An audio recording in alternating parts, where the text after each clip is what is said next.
तो hello guys, कैसे हो आप सभी। आई होप आप सभी लोग बढ़िया होगे। तो बिना किसी कैप के जल्दी से शुरू करते हैं। फिर कांग ने कहा, तुमने खुद कहा कि हमें अपने सिरों का ध्यान रखना चाहिए, लेकिन जंगल जैसे एनवायरनमेंट में जहाँ गॉब्लिन्स छोटे और फुर्तीले होते हैं, पहला अटैक वो हमारे एंकल्स पर करेंगे, सिर पर नहीं। ये सुनकर मीट हेड और भी ज्यादा गुस्से में आ गया। तुम खुद को बहुत ज्यादा ओवर स्मार्ट समझते हो। गुस्से में मीट हेड ने कांग का कॉलर पकड़ने के लिए कदम बढ़ाया, लेकिन नोल ने एक स्पीडी पंच मीट हेड के पेट पर मारा। मीट हेड वहीं रुक गया। नोल ने सीरियस टोन में कहा, जो कांग कह रहा है वो बिल्कुल सही है। नोल ने आगे समझाया, मीटहेड, तुम्हारी जानकारी आउटडेटेड है। अगर ये 10 साल पहले का समय होता तो तुम्हारा प्लान सही हो सकता था, लेकिन इस जंगल टाइप डंजन में गॉब्लिन्स छोटे और यूनिक हैं। नोल ने जोर देकर कहा, कांग के ऑब्जर्वेशन बिल्कुल ऑन पॉइंट हैं। नोल ने कहा, इन्फॉर्मेशन समय के साथ इवॉल्व होनी चाहिए। ये सुनकर मीटहेड और बाकी न्यूबीज शॉक में थे, लेकिन नोल का एक्सप्रेशन अब सस्पिशियस हो गया। वो कांग के करीब आई और गंभीर नजरों से उसे घूरते हुए पूछा, तुम्हारी इन्फॉर्मेशन इतनी सटीक कैसे है? नोल ने जोड़ा, तुम ऐसे बात कर रहे हो जैसे तुमने खुद सैकड़ों गॉब्लिन्स मारे हों। कांग ने बस स्माइल किया और कहा, ये मैंने अभी अभी सीखा है। फिर कैजुअली उसने जोड़ा, अगर तुम्हें शक है तो बाहर जाकर मेरा रिकॉर्ड चेक कर लेना। याद रखना, ये मेरा पहला डंजन है। नोल सोच में पड़ गई, लेकिन मीट हेड, जो अब भी गुस्से में था, कांग को फिर ताना मारने ही वाला था। तभी अचानक एक गॉब्लिन बेहद तेज स्पीड में उनके ग्रुप की ओर उड़ता हुआ आया। गॉब्लिन की खूनी चीख ने सबको हिला दिया, यहाँ तक कि नोल भी शॉक्ड लग रही थी। लेकिन कांग पूरी तरह शांत और बेफिक्र था। कांग ने उस गॉब्लिन को एक कैजुअल किक मारी, इतनी जोर से कि वो हवा में उड़ता हुआ दूर जा गिरा। उसकी गर्दन तुरंत टूट गई और गॉब्लिन वहीं मर गया। मीटहेड और न्यूबीज सन्न रह गए, उनके जबड़े खुल गए और वो सब कांग को अद्भुत तरीके से घूरने लगे। कांग, जो प्योर स्वैग से भरपूर लग रहा था, मीटहेड की ओर मुड़ा और मजाकिया अंदाज में पूछा, तुम कह रहे थे मेरा स्टिक नॉर्मल है, लेकिन हर कोई यही सोच रहा था। कांग ने स्टिक का इस्तेमाल ही नहीं किया, उसने तो सिर्फ किक मारी थी। Scene shift. न्यूबी ग्रुप अब गॉब्लिन्स से लड़ रहा था, लेकिन कुछ अजीब था। गॉब्लिन्स डरे हुए लग रहे थे, वो लड़ नहीं रहे थे। इस अजीब बिहेवियर के कारण न्यूबीज उन्हें आसानी से मार पा रहे थे। यहाँ तक कि मीटहेड अपनी बड़ी तलवार घुमा रहा था और गॉब्लिन्स को काट रहा था, बिना किसी रेजिस्टेंस के। पीछे खड़ी नोल सब कुछ ध्यान से देख रही थी। उसके संदेह और बढ़ गए। उसने नोट किया कि ई रैंक डंजन्स के गॉब्लिन्स आम तौर पर मारना आसान होते हैं, लेकिन ये गॉब्लिन्स कुछ ज्यादा ही डरे हुए लग रहे हैं। इनका फाइटिंग स्पिरिट पूरी तरह गायब है। तभी एक खौफनाक चीख हवा में गूंज उठी। नोल के इंस्टिंक्ट्स जाग उठे। वो तुरंत आवाज की ओर भागी। उसके दिमाग में चिंता दौड़ रही थी। वो न्यूबीज तक पहुंची और जैसे ही उसने सीन देखा, उसका मुंह खुला रह गया। डंजन का बॉस मर चुका था। उसका शरीर एक जायंट पिलर में ढसा हुआ था, लेकिन ये तो बस शुरुआत थी। डंजन में हर तरफ खौफनाक मंजर फैला हुआ था। सारे गॉब्लिन्स को बेरहमी से मारा गया था। उनके शरीर पिलर पर लटके हुए थे। उनके शरीरों पर बेहद अत्याचार के निशान थे। दांत टूटे हुए, अंग कटे हुए और कुछ पर सैकड़ों बार चाकू के वार। ये देखकर नोल का चेहरा गंभीर हो गया। उसने तुरंत कहा, सबको तैयार हो जाना चाहिए, हमें यहाँ से तुरंत निकलना होगा और सब साथ रहेंगे। नोल ने चेतावनी दी कि ये डंजन किसी तरह का म्यूटेशन झेल चुका है, यहाँ कुछ असामान्य हो रहा है। नोल ने चेतावनी दी, अगर हम ज्यादा देर रुके तो हमारी जान खतरे में पड़ जाएगी। Scene shift. कर्सन छायाओं में छिपा हुआ सब कुछ देख रहा है। उसकी चमकती हुई आंखें न्यूबी ग्रुप पर टिक गईं। उसकी किलर इंस्टिंक्ट्स जाग उठी, हमला करने के लिए तैयार। कर्सन की मौजूदगी एक भारी डरावना माहौल बना रही थी। न्यूबी ग्रुप घबराते हुए खुद को रीग्रुप करने की कोशिश करता है। Scene shift. 1 घंटे पहले, जब सारे न्यूबीज गॉब्लिन्स को मारने में व्यस्त थे, कांग बिना किसी की नजर में आए चुपचाप वहां से खिसक गया। अपनी डेस्टिनेशन पर पहुंचकर कांग ने अपनी फैमिली स्किल एक्टिवेट की। उसने अपने शैडो से कर्सन को समन किया। जैसे ही कर्सन उभरा, कांग के चेहरे पर संतोष भरी मुस्कान थी। कांग ने उसे पहला मिशन दिया। कांग ने समझाया कि यह कर्सन का डेब्यू टास्क है, जहां उसे कांग के कमांड के तहत काम करना होगा। फैमिली स्किल के ओरिजिन्स का भी खुलासा हुआ। कांग ने बताया कि कर्सन के हाथ के सारे टैटूज को अब्सॉर्ब करके मैंने ये अनोखी स्किल अनलॉक की। इस स्किल से कांग मॉन्स्टर्स को रिवाइव कर सकता है, उन्हें हेल से रियल वर्ल्ड में ला सकता है और उन्हें कमांड कर सकता है। कांग ने साइकोपैथिक स्माइल के साथ कर्सन को आदेश दिया, सारे गॉब्लिन्स को मार डालो। ये सुनकर कर्सन सदमे में आ गया। उसने कांग से सवाल किया, तुम सच में शैतान हो क्या? अपने ही जैसे जीवों को मारने का आदेश दे रहे हो? कांग की क्रूर मुस्कान और गहरी हो गई। उसने कर्सन को एक अल्टीमेटम दिया, गॉब्लिन्स को मारो वरना मैं तुम्हारे पूरे परिवार को खत्म कर दूंगा।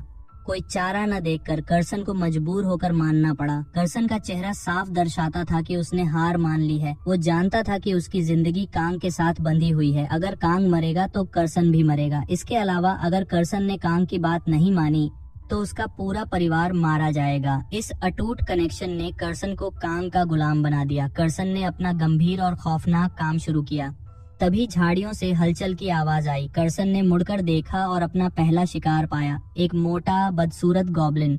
गॉब्लिन को देखते ही कर्सन का चेहरा घृणा और गुस्से से भर गया। धीरे धीरे पास जाते हुए कर्सन बुदबुदाया, कैसे ये बदसूरत जीव मेरे जैसा हो सकता है? गॉब्लिन की सूरत से ही कर्सन के भीतर खून खौलने लगा। कर्सन ने गॉब्लिन का पेट चीर दिया, फिर उसकी गर्दन पकड़कर बोला, ऐसा बदसूरत जीव मेरी प्रजाति का हो ही नहीं सकता। दुश्मन को आधे हिस्सों में फाड़ते हुए कर्सन ने गॉब्लिन की आंतें जमीन पर बिखेर दी। उसकी खून की प्यास बढ़ती जा रही थी। तभी 2 और गॉब्लिन्स प्रकट हुए। कर्सन हवा में उछला और उनके शरीरों के टुकड़े टुकड़े कर दिए। लाशों से भरी जमीन पर खून का तालाब बन गया। दूर से कांग यह सब देख रहा था। संतोष से भरी मुस्कान उसके चेहरे पर थी। कांग ने कर्सन को आदेश दिया, डंजन्स के सारे गॉब्लिन्स को खत्म कर दो, मैं थोड़ी देर में वापस आता हूँ। फ्लैशबैक खत्म। नोल और न्यूबी हंटर्स कांग को ढूंढने में लगे हुए हैं। नोल की चेहरे पर चिंता साफ झलकती है। वो खुद से बड़बड़ाती है, कहीं कांग मारा तो नहीं गया। तभी झाड़ियों से कांग आराम से बाहर निकलता है। अरे मैं तो बस टॉयलेट के लिए गया था, कांग बड़ी कैजुअल आवाज में कहता है। नोल गुस्से से चिल्लाती है, बिना पूछे क्यों चले गए? तुम्हें कोई परमिशन लेनी नहीं आती क्या? तभी मीटहेड घबराते हुए एक अजीब से पत्थर के मॉन्यूमेंट की ओर दौड़ता है जो अचानक कहीं से प्रकट हुआ है। कर्सन झाड़ियों से बाहर कूदता है, मीटहेड को जमीन पर पटक देता है और जानलेवा हमला करने के लिए तैयार हो जाता है। लेकिन नोल सुपर स्पीड से इंटरवीन करती है, कर्सन को अटैक करने से ठीक पहले रोक देती है। एक खतरनाक लड़ाई शुरू हो जाती है। नोल बनाम कर्सन हर वार से पूरे डंगन में शॉक वेव्स फैलते हैं। दूर छाया में कांग खड़ा है, उसके चेहरे पर शैतानी मुस्कान साफ दिख रही है। कांग ये सब बड़े मजे से देख रहा है। वो बुदबुदाता है, ये लड़ाई सिर्फ एंटरटेनमेंट नहीं है, यह एक स्ट्रेटेजिक मूव है। मुझे नोल की असली पावर का अंदाजा लगाना है। फ्लैशबैक। कांग ये समझाता है कि उसकी फैमिली स्किल कैसे काम करती है। ये एबिलिटी मुझे उनके ऊपर कमांड देने की पावर देती है जो इस स्किल से बंधे होते हैं। लेकिन इसमें एक ट्विस्ट है, अगर टारगेट मुझसे लेवल में ज्यादा स्ट्रॉन्ग है तो कंट्रोल लिमिटेड हो जाता है। लेकिन कांग ने चालाकी से यह लिमिटेशन बाईपास कर दी है, क्योंकि मेरी और कर्सन की जिंदगी आपस में बंधी हुई है। अगर मैं मरा तो कर्सन भी मरेगा, और सबसे बड़ी बात, कर्सन की फैमिली भी मेरे कंट्रोल में है। ये सब कर्सन को मजबूर करता है कांग के हर आदेश को मानने के लिए। फ्लैशबैक खत्म। अब वापस वर्तमान में। कर्सन अचानक न्यूबीज पर हमला करने की कोशिश करता है। नोल तुरंत इंटरवीन करती है। कर्सन चालाकी से फेक रिट्रीट करता है और अचानक नोल पर पीछे से हमला कर देता है। उसकी तलवार नोल के सिर पर वार करती है। खून टपकता है। नोल पल भर के लिए स्टन हो जाती है। गुस्से से भरी नोल सोचती है, एक स्टार डंगन में इतना पावरफुल मॉन्स्टर कैसे है? नोल महसूस करती है कि कर्सन सिर्फ ताकतवर नहीं है, उसके पास बेहतर गियर और इंटेलिजेंस भी है। उसका गुस्सा और बढ़ जाता है। नोल हैंगओवर से बाहर आती है। उसकी स्पीड और ऑरा अचानक बढ़ जाती है। यह देखकर कांग भी सोचता है, अब लड़ाई का रुख बदल रहा है। कांग तुरंत कर्सन को रिट्रीट का आदेश देता है, लेकिन इससे पहले कि कर्सन कुछ कर पाए, नोल गायब हो जाती है। एक पल में नोल कर्सन के सामने प्रकट होती है और तेज स्पीड से उसकी पेट पर एक खतरनाक स्लैश मारती है। कर्सन नोल की मूवमेंट्स का पीछा करने में संघर्ष करता है। घबराते हुए वो एक स्मोक बम का इस्तेमाल करता है। इसके बाद कर्सन मीटहेड को पकड़ लेता है और उसकी गर्दन पर ब्लेड रख देता है। गहरी आवाज में कर्सन गुर्राता है, अपने हथियार नीचे फेंको वरना मैं इसे मार डालूंगा। नोल कुछ पल के लिए स्तब्ध हो जाती है। ये पहली बार है जब उसने किसी मॉन्स्टर को इतनी फ्लुएंट और साफ भाषा में बोलते सुना है। क्या ये सच में हो रहा है? नोल की आंखों में यह सवाल साफ झलकता है। नोल सोचने लगती है, क्या मैं मीटहेड को कुर्बान कर दूं कर्सन जैसे अनोखे मॉन्स्टर को पकड़ने के लिए? उसकी सांसें गहरी हो जाती हैं। सीरियस और सोबर टोन में नोल मीटहेड से माफी मांगती है। सॉरी मीटहेड, वो बुदबुदाती है। मीटहेड पूरी तरह कंफ्यूज है। मुझे माफ क्यों कर रही हो? लेकिन कांग को नोल के इरादे समझ में आ जाते हैं। नोल सब कुछ दांव पर लगाने के लिए तैयार है। तभी कांग आगे बढ़ता है, अपने स्टिक को बेसबॉल बैट की तरह पकड़ते हुए। कांग एक पत्थर को जबरदस्त ताकत से फेंकता है। पत्थर पेड़ में छेद कर देता है और कर्सन के हाथ से मीटहेड को गिरा देता है। सन्नाटा छा जाता है, सब चुपचाप देखते रह जाते हैं, यहाँ तक कि कांग खुद भी नतीजे को देखकर हैरान है। शांति भंग करते हुए कांग एक्टिंग करता है और कहता है, शायद ये स्टिक कुछ ज्यादा ही खतरनाक है। नोल गुस्से में चिल्लाती है, तुम पीछे हटो। उसकी आवाज तेज और कमांडिंग है। ये जगह न्यूबीज के लिए नहीं है। लेकिन कांग अपनी मशहूर साइकोपैथिक स्माइल के साथ नोल की ओर देखता है। और मैं पीछे क्यों हटूं? वो बड़े ही कैजुअल टोन में पूछता है। नोल ठिठक जाती है। कांग की कॉन्फिडेंस और मिस्ट्री उसे परेशान करती है। ये लड़का आखिर है कौन? नोल के दिमाग में सवाल कौंधता है। कांग अब नोल को सिर्फ एक न्यूबी की तरह नहीं लगता। फ्लैशबैक। कांग सोचता है कि नोल बी रैंक हंटर होने के बावजूद लेवल 21 ज़ॉम्बी से जूझ रही है। क्या रियल वर्ल्ड के सारे बी रैंक हंटर्स इतने वीक होते हैं? कांग का डिसअपॉइंटमेंट बढ़ता है। अगर कर्सन ने अपनी पूरी ताकत से लड़ाई की होती तो नोल को एक झटके में खत्म कर देता। लेकिन एक और बात कांग को परेशान करती है। कर्सन का खून का प्यासा स्वभाव जाग चुका है। कांग को लगा था कि कर्सन इंसानों को नुकसान नहीं पहुंचाएगा, लेकिन मीटहेड की गर्दन पर तलवार देखकर कांग को सच्चाई का एहसास हुआ। अब कर्सन इंसानों को मारने के लिए पूरी तरह तैयार है। इस रियलाइजेशन के बाद कांग तुरंत स्थिति को खत्म करने का फैसला करता है। फ्लैशबैक खत्म। कांग नोल को गंभीर टोन में बताता है, सिर्फ अपनी जिज्ञासा के लिए मीटहेड की जान जोखिम में डालना बेहद गैर जिम्मेदाराना था। कांग नोल को सीरियस टोन में कहता है, मान लो अगर तुमने इस गोबलिन को पकड़ भी लिया तो बाहर निकलने के बाद अथॉरिटीज को क्या रिपोर्ट करती? और अगर मीटहेड मर गया होता तो तुम्हें ऐसी मुसीबत का सामना करना पड़ता जो तुम सोच भी नहीं सकती। नोल कांग की बात सुनकर शर्मिंदा हो जाती है। वो अपनी नजरें नीचे कर लेती है। उसे एहसास होता है कि उसकी जिज्ञासा ने उसके फैसले को ओवरपावर कर दिया। इस बीच कांग कर्सन को कमांड देता है कि वो अपनी ताकत थोड़ी कम करे। कांग एक पत्थर उठाता है, इसे हवा में उछालता है। अपने स्टिक को बेसबॉल बैट की तरह इस्तेमाल करते हुए कांग पत्थर पर स्विंग करता है। पत्थर हवा में इतनी तेजी से उड़ता है कि कर्सन के सिर के पास से निकल जाता है।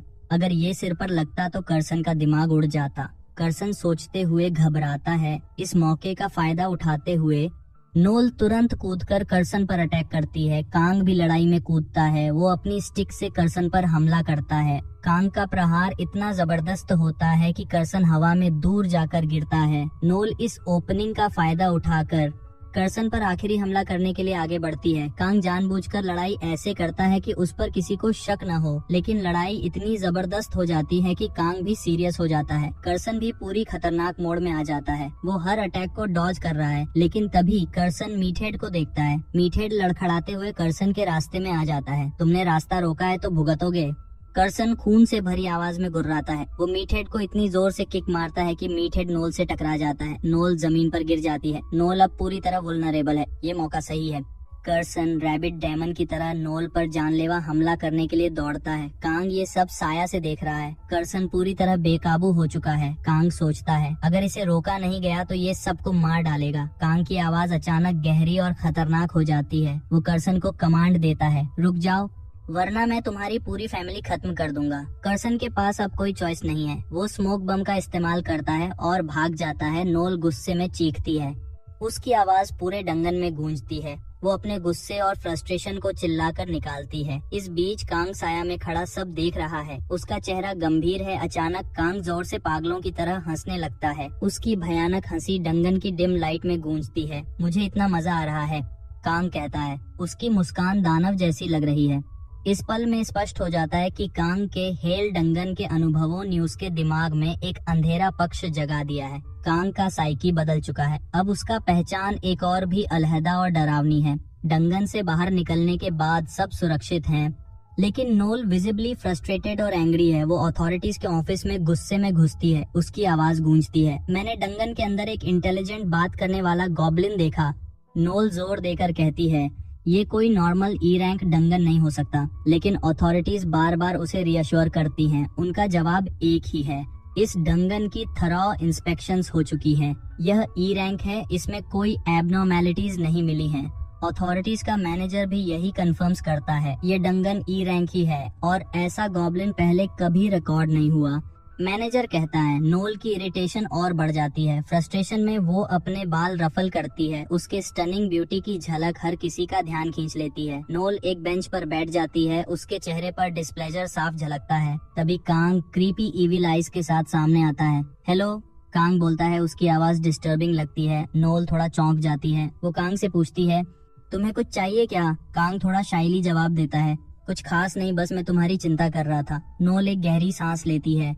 वो मानती है कि डंगन की घटना ने उसे परेशान कर दिया है, लेकिन वो जोड़ती है, मैं खुश हूँ कि मैंने तुमसे मुलाकात की।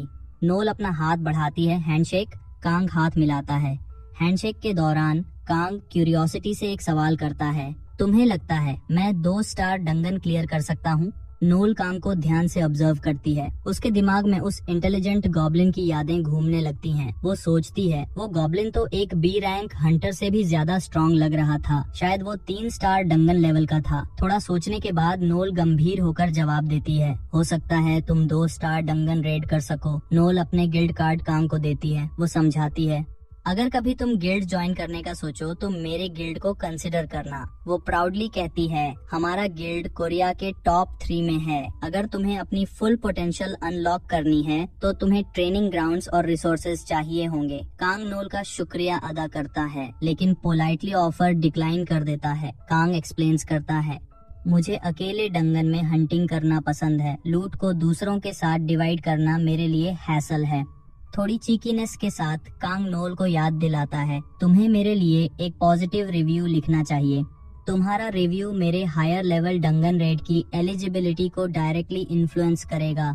यहाँ हमें एक इम्पोर्टेंट फैक्ट पता चलता है, हर नए हंटर को, चाहे उनका रैंक कुछ भी हो, 1 स्टार डंगन से ही शुरुआत करनी होती है। एक इंस्पेक्टर ने कांग के लिए पॉजिटिव रिव्यू लिखा, जिसके बाद उसे हाई लेवल डंगन्स में रेड की क्लियरेंस मिलती है। फिर सीन शिफ्ट होता है। एक आदमी तेजी से दौड़ता हुआ रिसर्च टीम लीडर के ऑफिस की ओर जा रहा है। ऑफिस के अंदर एक ब्लॉन्ड हेयर वाली महिला रेड ग्लासेस पहने हुए डेस्क पर बैठी है। वो विजिबली इरिटेटेड दिखती है। मैनेजर ऑफिस में घुसता है, हाथ में एक रिपोर्ट लिए हुए। महिला गुस्से में चिल्लाती है, मैंने कहा था मुझे सिर्फ इमरजेंसी में डिस्टर्ब करो।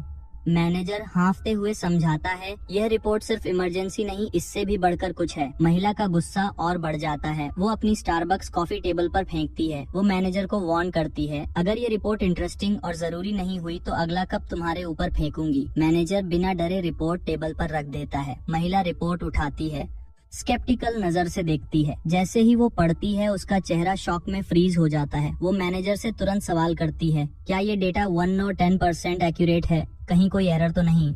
मैनेजर परेशान और कंफ्यूज्ड दिखता है। वो महिला को आश्वासन देता है, रिपोर्ट और ब्लड सैंपल दोनों को कई बार चेक किया गया और हर बार नतीजे एक जैसे ही आए। महिला अपना चश्मा उतारती है। वो खुद से बड़बड़ाती है, अगर ये 5 स्टार होता तो ये इंटरेस्टिंग होता, अगर ये 6 स्टार होता तो मैं एक्साइटमेंट में चीख रही होती, और अगर ये 7 स्टार होता तो मैं मैनेजर को शट अप बोल देती, क्योंकि ये असंभव होता। लेकिन डेड सीरियस होकर महिला रिपोर्ट को ध्यान से पढ़ती है। तभी एक और कर्मचारी कमरे में घुसता है। वो अनाउंसेस करता है, हमने कांग नॉम का हंटर एसोसिएशन का रिपोर्ट प्राप्त कर लिया है। यही वो जगह थी जहां कांग ने अपना हंटर लाइसेंस एग्जाम दिया था और उसके सारे रिपोर्ट्स पहले पेंडिंग थे। कर्मचारी रिपोर्ट महिला को देता है, जो उसे पहली रिपोर्ट के बगल में रखती है।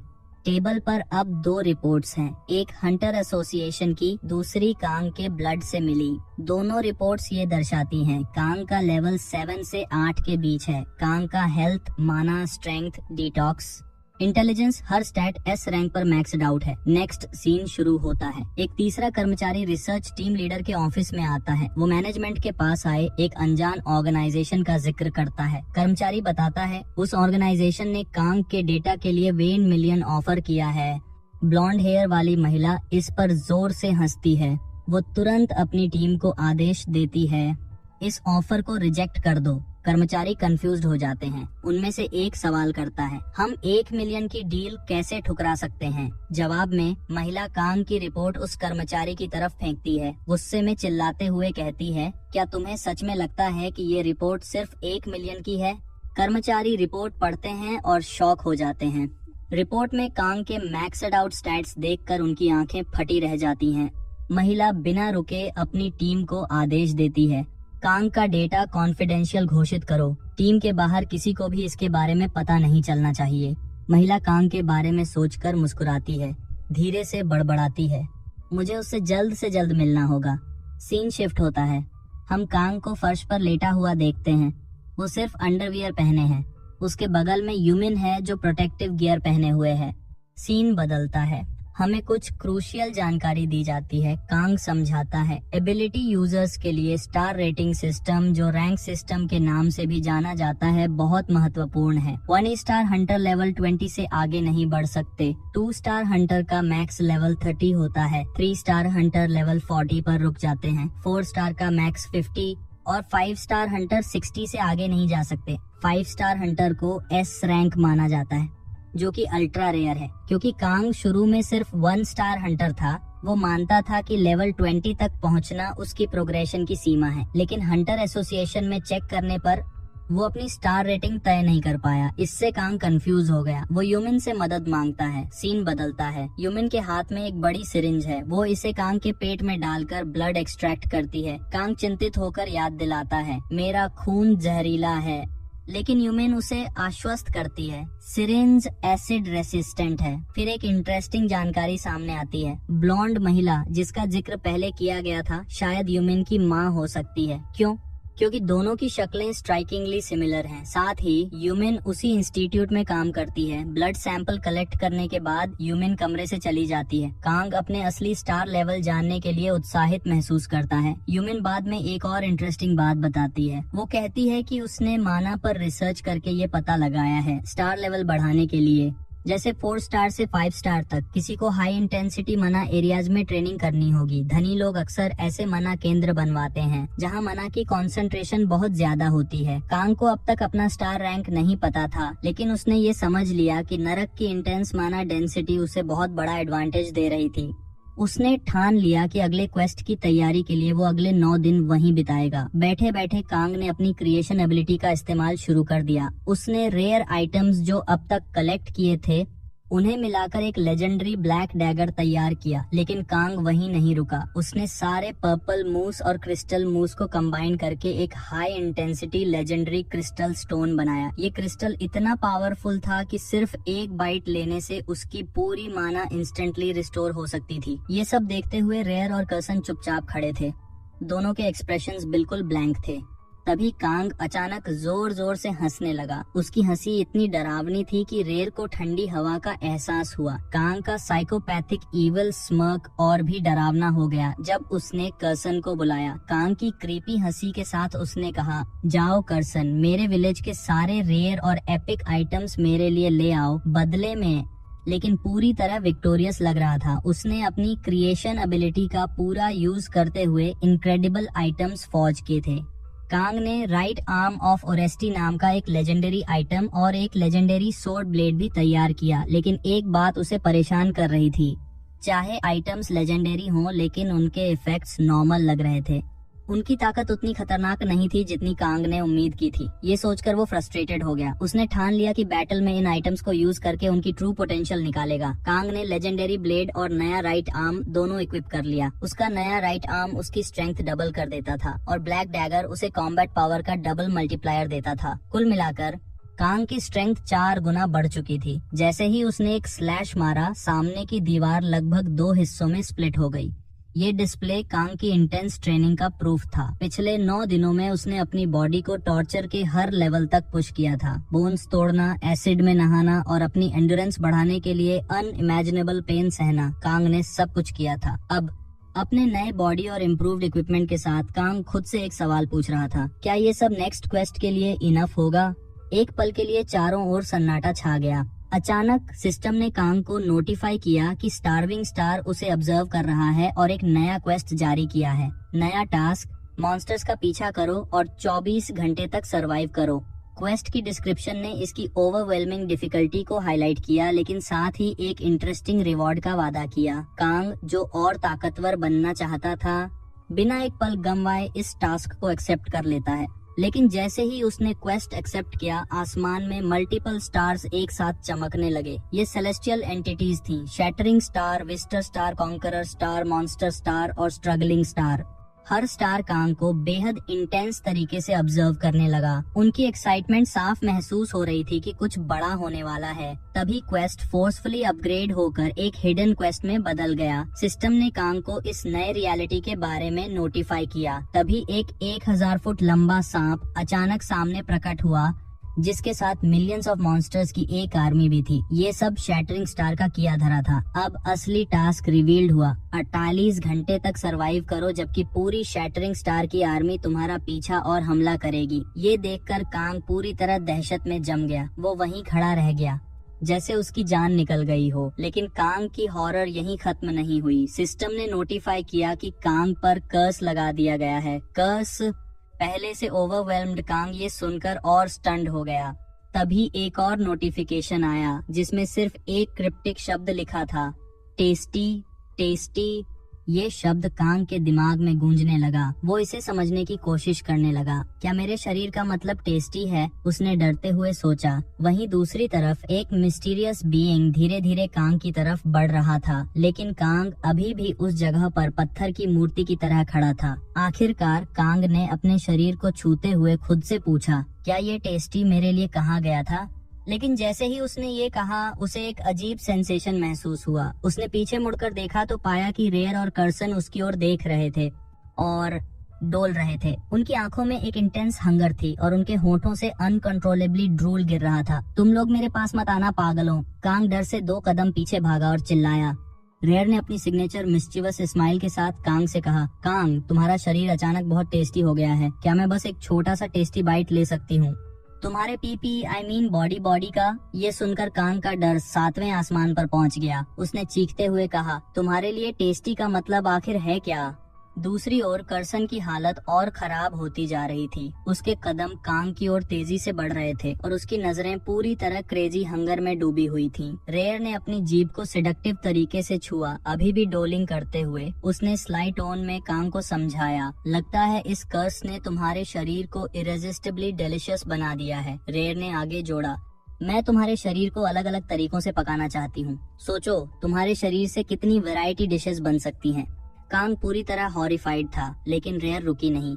उसने काम येट मिस्चेवस टोन में कहा, देखो मैं एक मॉन्स्टर हूँ, लेकिन मैं एंड गेम बॉस भी हूँ। अपनी भूख पर कंट्रोल कर सकती हूँ। वैसे भी जब दुनिया का अंत होगा तब मैंने कसम खाई थी कि मैं सारे लिविंग मॉन्स्टर्स को खा जाऊंगी। रेयर धीरे धीरे कांग के और करीब आई, उसकी नाक पकड़कर बोली, स्टार्विंग स्टार के लोग ऐसे ही होते हैं। ये पूरा नरक ग्रीडी बींग्स से भरा है।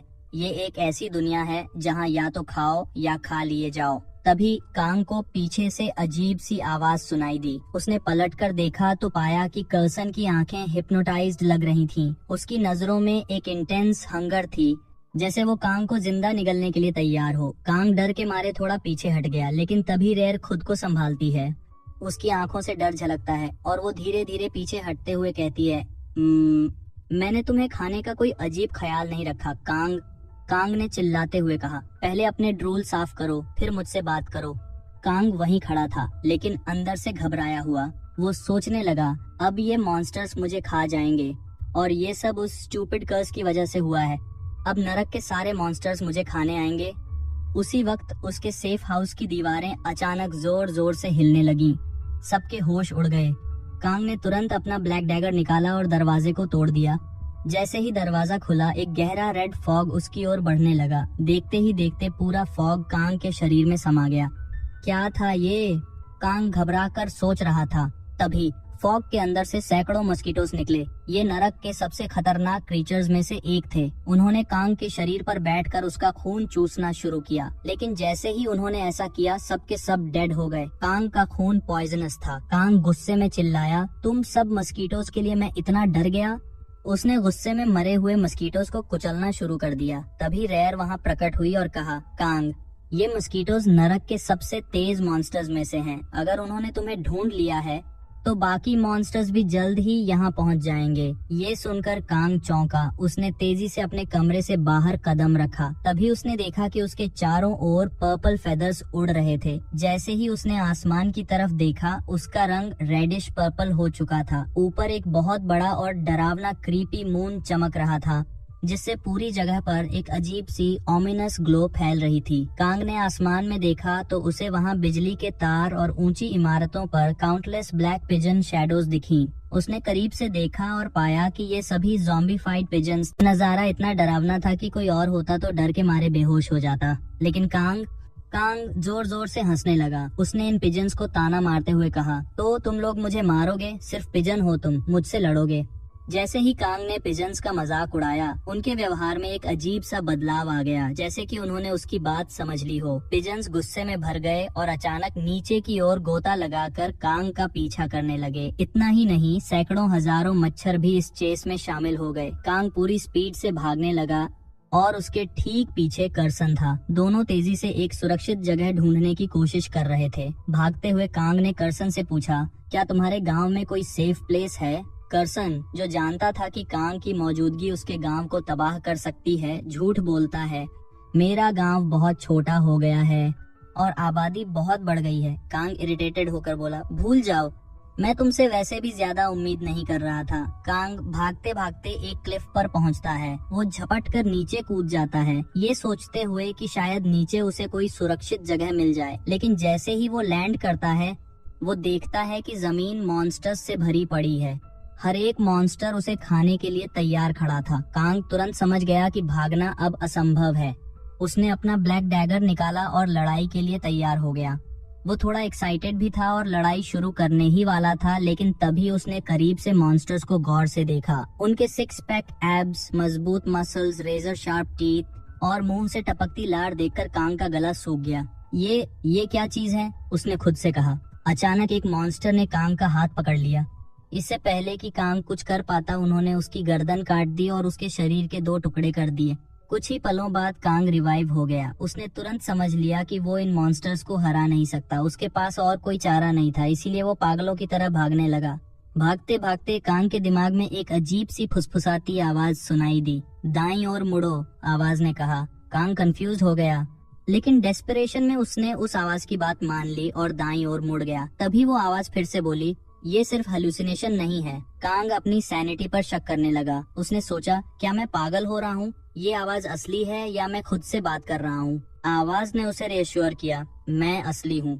अगर जिंदा रहना है तो मेरे इंस्ट्रक्शंस फॉलो करो। कांग, जो पहले से ही घबराया हुआ था, और भी परेशान हो गया। ये सब मेरे साथ हो क्या रहा है?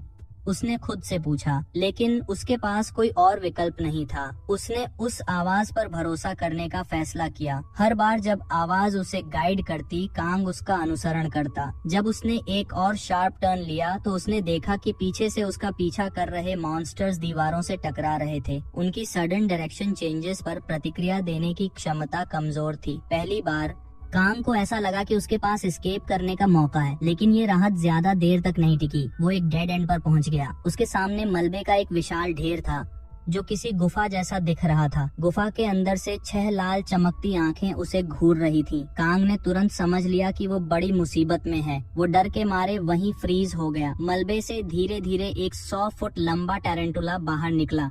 उसकी razor sharp tentacle like legs भयानक तरीके से चमक रही थीं।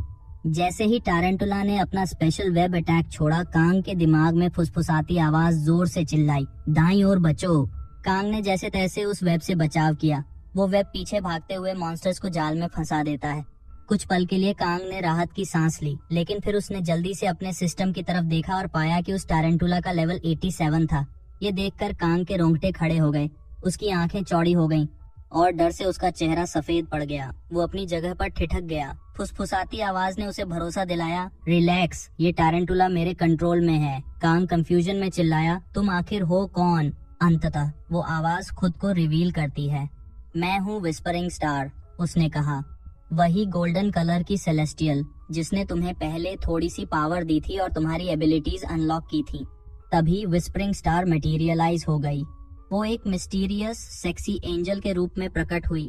जिसके चेहरे पर रहस्यमयी मुस्कान थी। उसने कांग को हिप्नोटाइज करने की कोशिश की। सिडक्टिव तरीके से उसकी गर्दन और सीने को पकड़ते हुए वो धीरे से फुसफुसाई, अगर तुम मुझे अपना मास्टर बना लो तो ये मिशन यहीं खत्म हो सकता है। कांग थोड़ा पीछे हटने की कोशिश करता है, लेकिन विस्परिंग स्टार उसके और करीब झुक जाती है।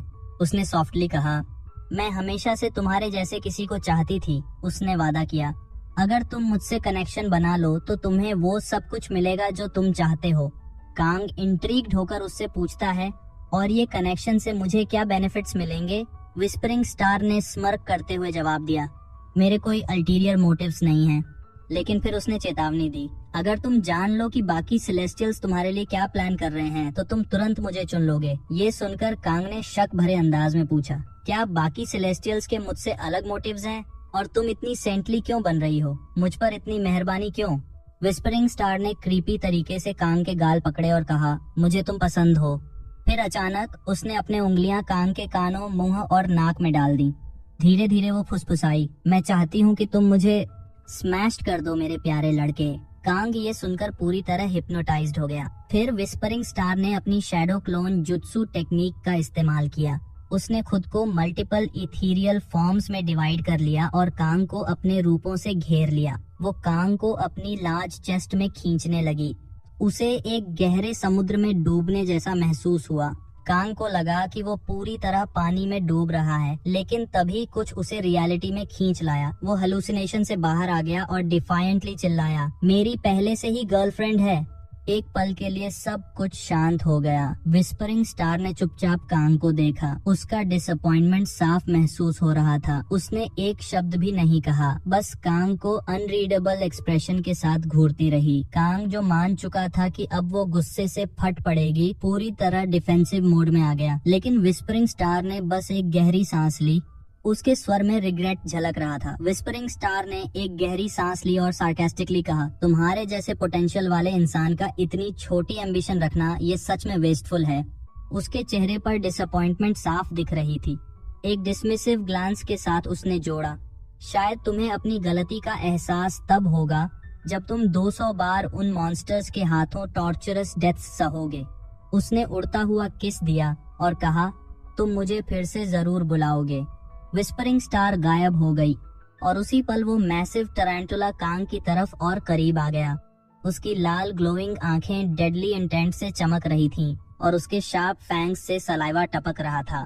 कांग, जो पहले से ही एग्जॉस्टेड और घायल था, मुश्किल से खड़ा होने की कोशिश कर रहा था। तभी उसे अचानक अपने हाथ में तेज दर्द महसूस हुआ। उसने देखा कि हजारों छोटी टैरेंटुलास उसके शरीर पर रेंग रही थीं। उन्होंने उसे ऊपर से नीचे तक जाल में लपेटना शुरू कर दिया। ऊपर विस्परिंग स्टार हवा में खड़ी होकर ये सब देख रही थी। उसने सार्केस्टिक अंदाज में कांग को एक वेव दिया और मुस्कुराई। बड़ा टैरेंटुला कांग को स्टिंगर से डंक मारता है, जिससे उसका पूरा शरीर पैरालाइज हो जाता है। फिर उसने कांग को अपनी वेबिंग में टाइटली बांध दिया। सीन शिफ्ट होता है। एक अंधेरी वेब से भरी हुई गुफा में कर्सन और रेयर कुछ ढूंढते हुए पहुँचते हैं।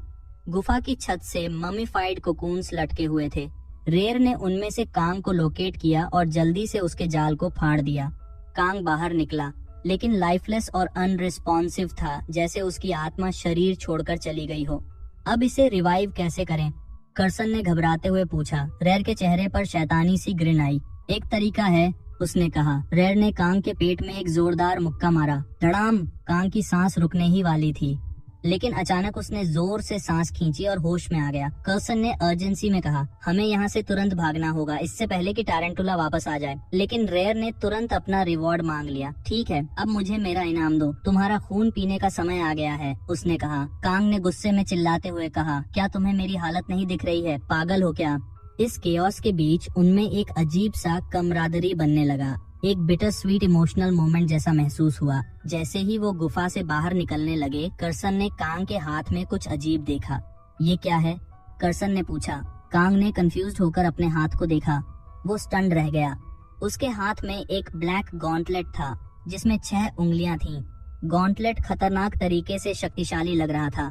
तभी विस्परिंग स्टार की फेंट आवाज गूंजी, तुमने अपना खिलौना पूरा कर लिया है। कांग गंभीर हो गया। उसने अपनी इन्वेंटरी से एक छोटा सा ग्लास निकाला। ये वो टूल था जो किसी भी आइटम के स्टैट्स चेक करने की एबिलिटी देता था। जब उसने गॉन्टलेट को स्कैन किया तो उसके होश उड़ गए। गॉन्टलेट, जिसे उसने पहले एक व्हाइट लेजेंडरी आइटम के रूप में बनाया था, अब रियल लेजेंडरी आइटम बन चुका था। कांग को अब समझ आया कि उसके पुराने सारे लेजेंडरी आइटम्स नकली थे। इस वेपन की इमेंस पावर देखकर कांग की आंखों में जीत की चमक आ गई। ये मेरी स्ट्रेंथ 3 गुना बढ़ा सकता है, उसने सोचा। अपने एक्साइटमेंट को रोक नहीं पाते हुए कांग ने हीरोइक पोज लिया, गॉन्टलेट को कसकर पकड़ते हुए। दूर खड़ा कर्सन ये सब देखते हुए खुद से बड़बड़ाया, क्या ये लड़का वाकई में ठीक है? कांग के अजीब बर्ताव को देखते हुए कर्सन ने खुद से सोचा, शायद ये लड़का पागल हो चुका है या फिर वेनम का इन्फ्लुएंस इसके दिमाग में घर कर गया है। सीन शिफ्ट होता है। वेनम के मॉन्स्टर्स जो रेजर शार्प टीथ से लैस थे कांग की तलाश में घूम रहे थे, लेकिन तभी उनमें से कुछ ने अजीब हरकत करना शुरू कर दिया। उन्होंने हवा में सूंघा और एक डिलीशियस सेंट की तरफ खींचने लगे। वो खुशबू उन्हें एक डार्क सीवे तक ले आई। वहीं एक सूझा हुआ मच्छर, स्वोलन मॉस्किटो, एक मॉन्स्टर की गर्दन पर आकर बैठा और उसे काट लिया। कुछ ही सेकंड में वो मॉन्स्टर जमीन पर गिर पड़ा। बाकी मॉन्स्टर्स गुस्से में बेकाबू हो गए और उसे खाने लगे, लेकिन तभी वही मच्छर जो अब खून से भरा हुआ था बाकी मॉन्स्टर्स पर हमला करने लगा। वो मॉन्स्टर्स को बुरी तरह मारते हुए खुद ही उन्हें कंज्यूम करने लगा। कैमरा सीवे के अंत तक पैन होता है। वहाँ कांग खड़ा था, पूरी तरह से मॉस्किटोज से घिरा हुआ। एक मच्छर ने कांग की उंगली पर काट लिया और उसी पल उसने कांग के साथ एक कनेक्शन बना लिया। अब कांग पूरे मच्छरों के झुंड को कंट्रोल कर सकता था। सैडिस्टिक सेटिस्फैक्शन से भरी मुस्कान के साथ कांग ने कहा, ये तो बहुत आसान था। सीन बदलता है। सारे मॉन्स्टर्स एक दूसरे को रॉ खा रहे थे। दूसरी तरफ मच्छरों का झुंड कांग का खून अपने पेट में भर रहा था और फिर एक दूसरे में इंजेक्ट कर रहा था। इसका नतीजा ये हुआ कि वेनम के जहरीले मॉन्स्टर्स ने आपस में एक दूसरे पर हमला करना शुरू कर दिया। अब वे सभी एक दूसरे को निगल रहे थे। इस सब के बीच कांग बड़े कॉन्फिडेंट अंदाज में एक मच्छर को हाथ में पकड़कर स्मर्क करते हुए बोला, मेरा प्लान परफेक्ट है। कांग के चारों ओर मॉस्किटोज का झुंड घूम रहा था जो उसका खून चूस रहे थे। फ्लैशबैक शुरू होता है। कांग अपने फैमिली स्किल के साथ एक्सपेरिमेंट कर रहा था। उसने समझाया, कर्सन जैसे किसी पावरफुल बीइंग को कंट्रोल करने के लिए मैसिव अमाउंट ऑफ माना चाहिए। अगर मैं कर्सन को समन करूं या उसे कमांड दूं तो मैं किसी और को साथ में कंट्रोल नहीं कर सकता। लेकिन कांग ने यह भी खोज निकाला कि वो कमजोर क्रीचर्स जैसे कि मच्छरों को बड़ी संख्या में कंट्रोल कर सकता है। मैं या तो अकेले कर्सन को कंट्रोल कर सकता हूं, उसने कहा, या सैकड़ों मच्छरों को एक साथ कमांड दे सकता हूं। लेकिन क्योंकि कांग कर्सन को ब्लैकमेल कर रहा था, उसकी फैमिली को मारने की धमकी देकर वो एक ही समय में कर्सन और मच्छरों दोनों को कंट्रोल कर सकता था। कर्सन ये सब देखते हुए कांग की चालाकी से प्रभावित भी था और घृणा से भर भी गया था। फ्लैशबैक खत्म। कांग का क्लेवर प्लान पूरी तरह स्मूथली नहीं चला। मच्छरों ने इतना ज्यादा खून चूस लिया कि कांग को अचानक चक्कर आने लगा। उसकी विजन धुंधली हो गई और वो जमीन पर गिर पड़ा। धम्म। तभी कर्सन गुफा से बाहर निकला। उसने तुरंत कांग को उठाया और अपने कंधे पर लाद लिया। जैसे ही वो रिट्रीट करने लगे, कांग को अचानक एक अजीब खतरा महसूस हुआ। उसने तेजी से खुद को संभाला, ब्लैक डैगर निकाला और लड़ाई के लिए तैयार हो गया। गुफा के अंत में अंधेरे में कई ग्लोइंग ग्रीन आइज कांग को घूर रही थीं। जैसे ही वे फिगर्स करीब आने लगी, कांग का दिल एक पल के लिए रुक गया। उसका पूरा शरीर डर के मारे कांपने लगा। अचानक डिम लाइट में वे भयावह क्रीचर्स सामने आ गए। ये ज़ॉम्बीफाइड सोल्जर्स की एक विशाल भीड़ थी जो डार्कनेस से बाहर निकल रही थी। ये भयानक क्रीचर्स जो कभी इंसान थे अब डेडली अनडेड बीइंग्स बन चुके थे। कांग के सिस्टम ने तुरंत उसे अलर्ट किया और उन्हें पहचानते हुए कहा कि ये लेवल 22 के हंग्री ज़ॉम्बीज हैं। लेकिन इससे भी ज्यादा डरावनी बात ये थी कि इन ज़ॉम्बीज की संख्या हजारों में थी। तभी एक ग्रोटेस्क और इम्पोजिंग ज़ॉम्बी कमांडर ने अपनी आर्मी को गुस्से से दहाड़ते हुए चिल्लाया, उसे फौरन खा जाओ। सारे ज़ॉम्बीज और गॉब्लिन्स एक टाइडल वेव ऑफ डेथ की तरह कांग की ओर दौड़ पड़े। कांग ने तुरंत रिएक्ट करते हुए अपना डैगर निकाला और सबसे करीब वाले गॉब्लिन की तरफ फेंक दिया। डैगर सीधे उसके सिर में जा घुसा और गॉब्लिन जमीन पर ढेर हो गया। एक पल के लिए कांग ने सोचा, अगर मैं इनका सिर उड़ाता हूँ जैसे मूवीज में दिखाते हैं तो शायद ये रुक जाएंगे। लेकिन उसकी उम्मीदों पर पानी फिर गया। ज़ॉम्बीज ने बिना सिर के भी अपनी दौड़ जारी रखी। वो रिलेंटलेस थे। लेकिन तभी कांग ने देखा कि जिस गॉब्लिन को उसने मारा था उसके सिर पर डैगर से लगा खून ज़ॉम्बीज के बीच केओस पैदा कर रहा था। ज़ॉम्बीज ने एक दूसरे पर हमला शुरू कर दिया और खुद को ही फाड़ने लगे। कांग ने जल्दी समझ लिया कि यही उसका मौका है। वो एक पास की सीढ़ी पर चढ़ने लगा ताकि टनल से बाहर निकल सके, लेकिन ज़ॉम्बी कमांडर ने उसे देख लिया। आइडियट्स, उसे पकड़ो! कमांडर की डेफनिंग रोर से सभी ज़ॉम्बीज का ध्यान कांग पर लौट आया। अब वो सभी एक बार फिर उसकी तरफ चार्ज करने लगे। कांग एड्रेनलिन पंपिंग करते हुए सीढ़ी पर तेजी से चढ़ने लगा। पूरी ताकत से उसने टनल का टॉप कवर तोड़ दिया और आखिरकार शहर की सतह पर पहुंच गया। कांग सरफेस पर आ तो गया था, लेकिन उसका दिल तेजी से धड़क रहा था। वो एंग्शियसली इंतजार कर रहा था कि सारे ज़ॉम्बीज टनल से बाहर आएं, लेकिन कांग की चिंता बढ़ती जा रही थी। ये ज़ॉम्बीज ऑर्डिनरी नहीं है, उसने सोचा। ये मार्शल आर्ट्स ट्रेंड ज़ॉम्बीज हैं। कांग खुद भी ट्रेंड था, लेकिन ये ज़ॉम्बीज इमॉर्टल थे। तभी एक ज़ॉम्बी AK-47 लेकर टनल से बाहर निकला और सीधे कांग पर गोलियां बरसाने लगा। क्या ये बंदूक भी चला सकते हैं? कांग पूरी तरह शॉक में था। इतना ही नहीं, दूसरी टनल से भी ज़ॉम्बीज बाहर निकलने लगे। उन्होंने फ्लैंक करना शुरू कर दिया और चारों तरफ से गोलियां चलाने लगे। कांग की आंखें चौड़ी हो गईं। ये ज़ॉम्बीज फायरिंग तक कर रहे हैं, मैं इससे कैसे बचूंगा? तभी कांग ने अपने पीछे मार्च की आवाज सुनी। उसका दिल धड़कना ऑलमोस्ट बंद हो गया। धीरे धीरे उसने पीछे मुड़कर देखा। उसकी आंखें डर से और ज्यादा खुल गईं। सारा करेज उसके शरीर से जैसे ड्रेन हो गया। वो ज़ॉम्बीज और वेनोमस मॉन्स्टर्स से घिरा हुआ था। वे सभी अपने मैसिव टीथ और लंबी स्लाइमी टंग्स के साथ उसे घूर रहे थे, जैसे उसे टुकड़ों में फाड़ने के लिए तैयार हों। कांग को समझ आ गया कि अब एस्केप करना लगभग नामुमकिन था। उसने सिस्टम चेक करना शुरू किया, शायद कोई सोल्यूशन मिल जाए। कांग ने अपनी सिस्टम विंडो को चेक किया। उस पर लिखा था 46 मिनट बचे हैं, लेकिन कांग को ऐसा लग रहा था जैसे ये 46 मिनट एक पूरी एटर्निटी की तरह है। उसके मन में डर था कि अगर ये ज़ॉम्बीज और वेनोमस मॉन्स्टर्स उस तक पहुंच गए तो वे उसे धीमी और दर्दनाक मौत देंगे। ज़ॉम्बी कमांडर ने अपनी आर्मी को चिल्लाकर आदेश दिया, इसे जिंदा खाओ और हर टुकड़े का मजा लो जब तक इसकी एक भी हड्डी ना बचे। पीछे से वेनोमस मॉन्स्टर्स भी धीरे धीरे कांग की ओर बढ़ रहे थे। उनकी आंखों में हंगर और उनकी स्लाइमी टंग्स उनके इरादे साफ जाहिर कर रहे थे। कांग पूरी तरह डेस्परेट ने अपनी पॉकेट से एक क्रिस्टल मूस निकाला और उसे फौरन चबा लिया। जैसे ही उसने उसे खाया, एक इंटेंस माना सर्ज उसके शरीर में दौड़ पड़ी। अब बारी मेरी है, कांग ने चिल्लाकर कहा। कांग ने तुरंत अपनी डोमेन एक्सपेंशन एक्टिवेट कर दी। एक इंटेंस शॉकवेव पूरे एरिया में फैल गई। जैसे ही शॉकवेव ने असर किया, सारे ज़ॉम्बीज अचानक रुक गए। उनकी नजरें कांग से हटकर वेनोमस मॉन्स्टर्स पर जा टिकी। अचानक एक भयानक लड़ाई शुरू हो गई। ज़ॉम्बीज ने वेनोमस मॉन्स्टर्स को काटना शुरू कर दिया। मॉन्स्टर्स रिटेलिएट करते हुए ज़ॉम्बीज को टुकड़े टुकड़े करने लगे। कांग एक कोने में खड़ा मुस्कुराते हुए ये केओस देख रहा था। उसने स्मग टोन में समझाया, मेरी डोमेन एक्सपेंशन ने इन वेनोमस मॉन्स्टर्स में इंटेंसिफाइड ब्लड एनर्जी इंजेक्ट कर दी थी। इसने उनकी इंस्टिंक्ट्स को 100% एम्पलीफाई कर दिया। नतीजा, इन दोनों ने आपस में एक दूसरे को निशाना बना लिया। कांग को यकीन था कि ये प्लान उसे वो कीमती 46 मिनट दिला देगा जिसकी उसे जरूरत थी। लेकिन तभी पीछे से एक गोली चली। कांग ने अपने सिक्स्थ सेंस पर भरोसा करते हुए बाल बाल बचते हुए डॉज किया। जैसे ही उसने पलटकर देखा, उसके होश उड़ गए। ज़ॉम्बी कमांडर 50 से ज्यादा ट्रेंड मिलिट्री ज़ॉम्बीज के साथ खड़ा था। उनके पास ऑटोमेटेड राइफल्स थीं जो सीधे कांग की तरफ एम कर रही थीं। कांग कंफ्यूजन में था, मेरी डोमेन एक्सपेंशन का इन पर असर क्यों नहीं हुआ? तभी उसे एहसास हुआ, ये सोल्जर्स मेरी रेंज के बाहर हैं। ज़ॉम्बी कमांडर ने अपनी आर्मी को चिल्लाकर कहा, राइफल्स उठाओ और इसे गोलियों से छलनी कर दो। लेकिन इससे पहले कि ज़ॉम्बीज कुछ कर पाते, हवा में एक तेज स्लैश की आवाज गूंजी। एक ही वार में कर्सन ने सभी ज़ॉम्बीज के सिर काट दिए। कर्सन ने कांग की तरफ देखा और एक कॉकी स्मर्क के साथ बोला, शुक्रिया, बाद में करना।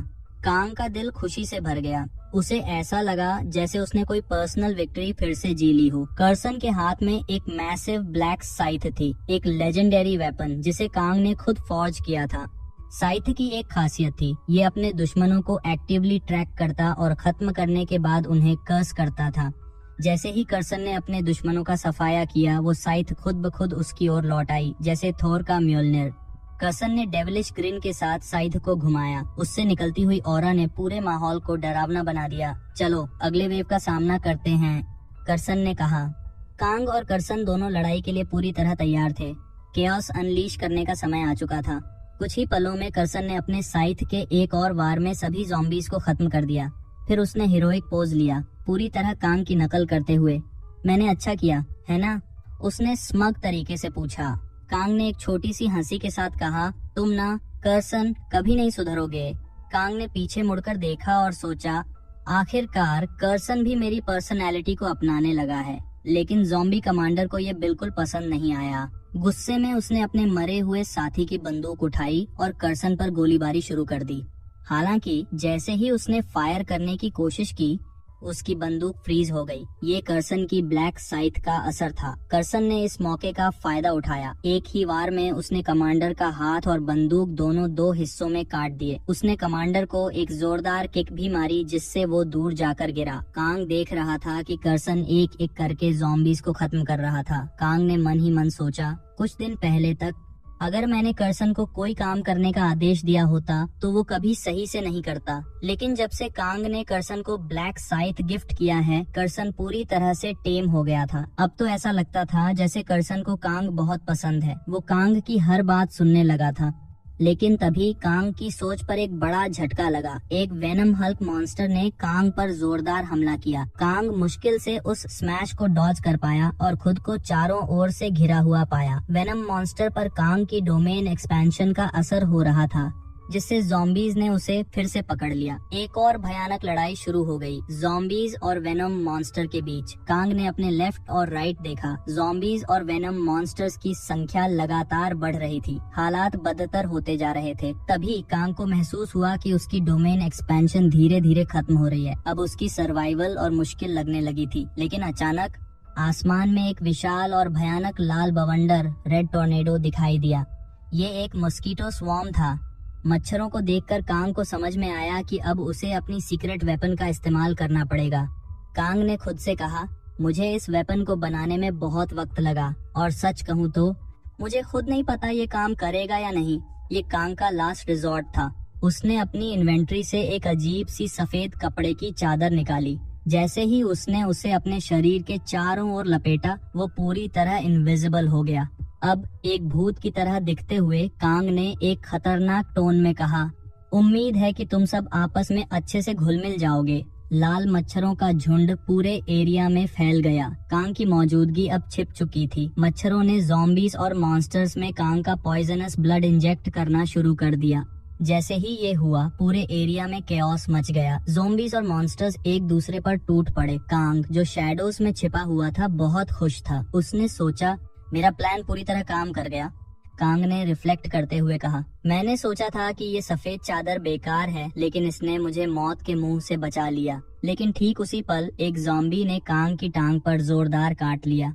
कांग की टांग में एक गहरा घाव हो गया और खून तेजी से बहने लगा। कांग ने तुरंत हालात की गंभीरता समझ ली। उसका खून बहने की गंध ज़ॉम्बीज और मॉन्स्टर्स को और ज्यादा एक्टिव बना रही थी। अब वो सब उसकी ओर खींचने लगे थे, मानो किसी दावत की तरफ भाग रहे हों। कांग जमीन पर बेबस पड़ा था। उसकी हालत इतनी खराब थी कि वो हिल भी नहीं पा रहा था। उसके सामने मॉन्स्टर्स धीरे धीरे उसकी ओर बढ़ रहे थे। कांग पूरी तरह डेस्परेट हो चुका था। उसने सोचा, काश मैं अपना खोया हुआ खून वापस पा सकता।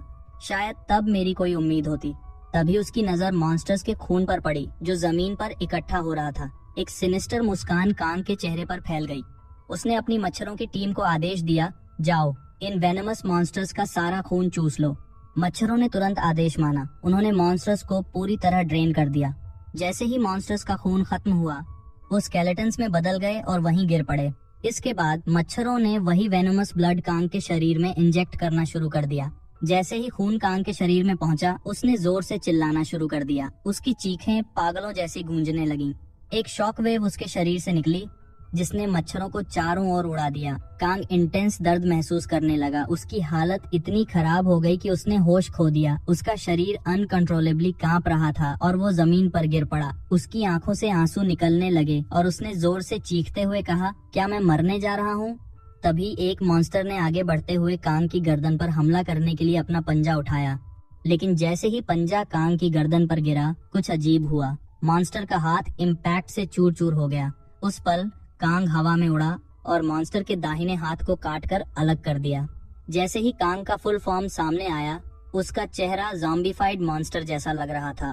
कांग ने एक साइकोपैथ की तरह हंसना शुरू कर दिया। उसकी हंसी एको होने लगी, जैसे किसी पागल की।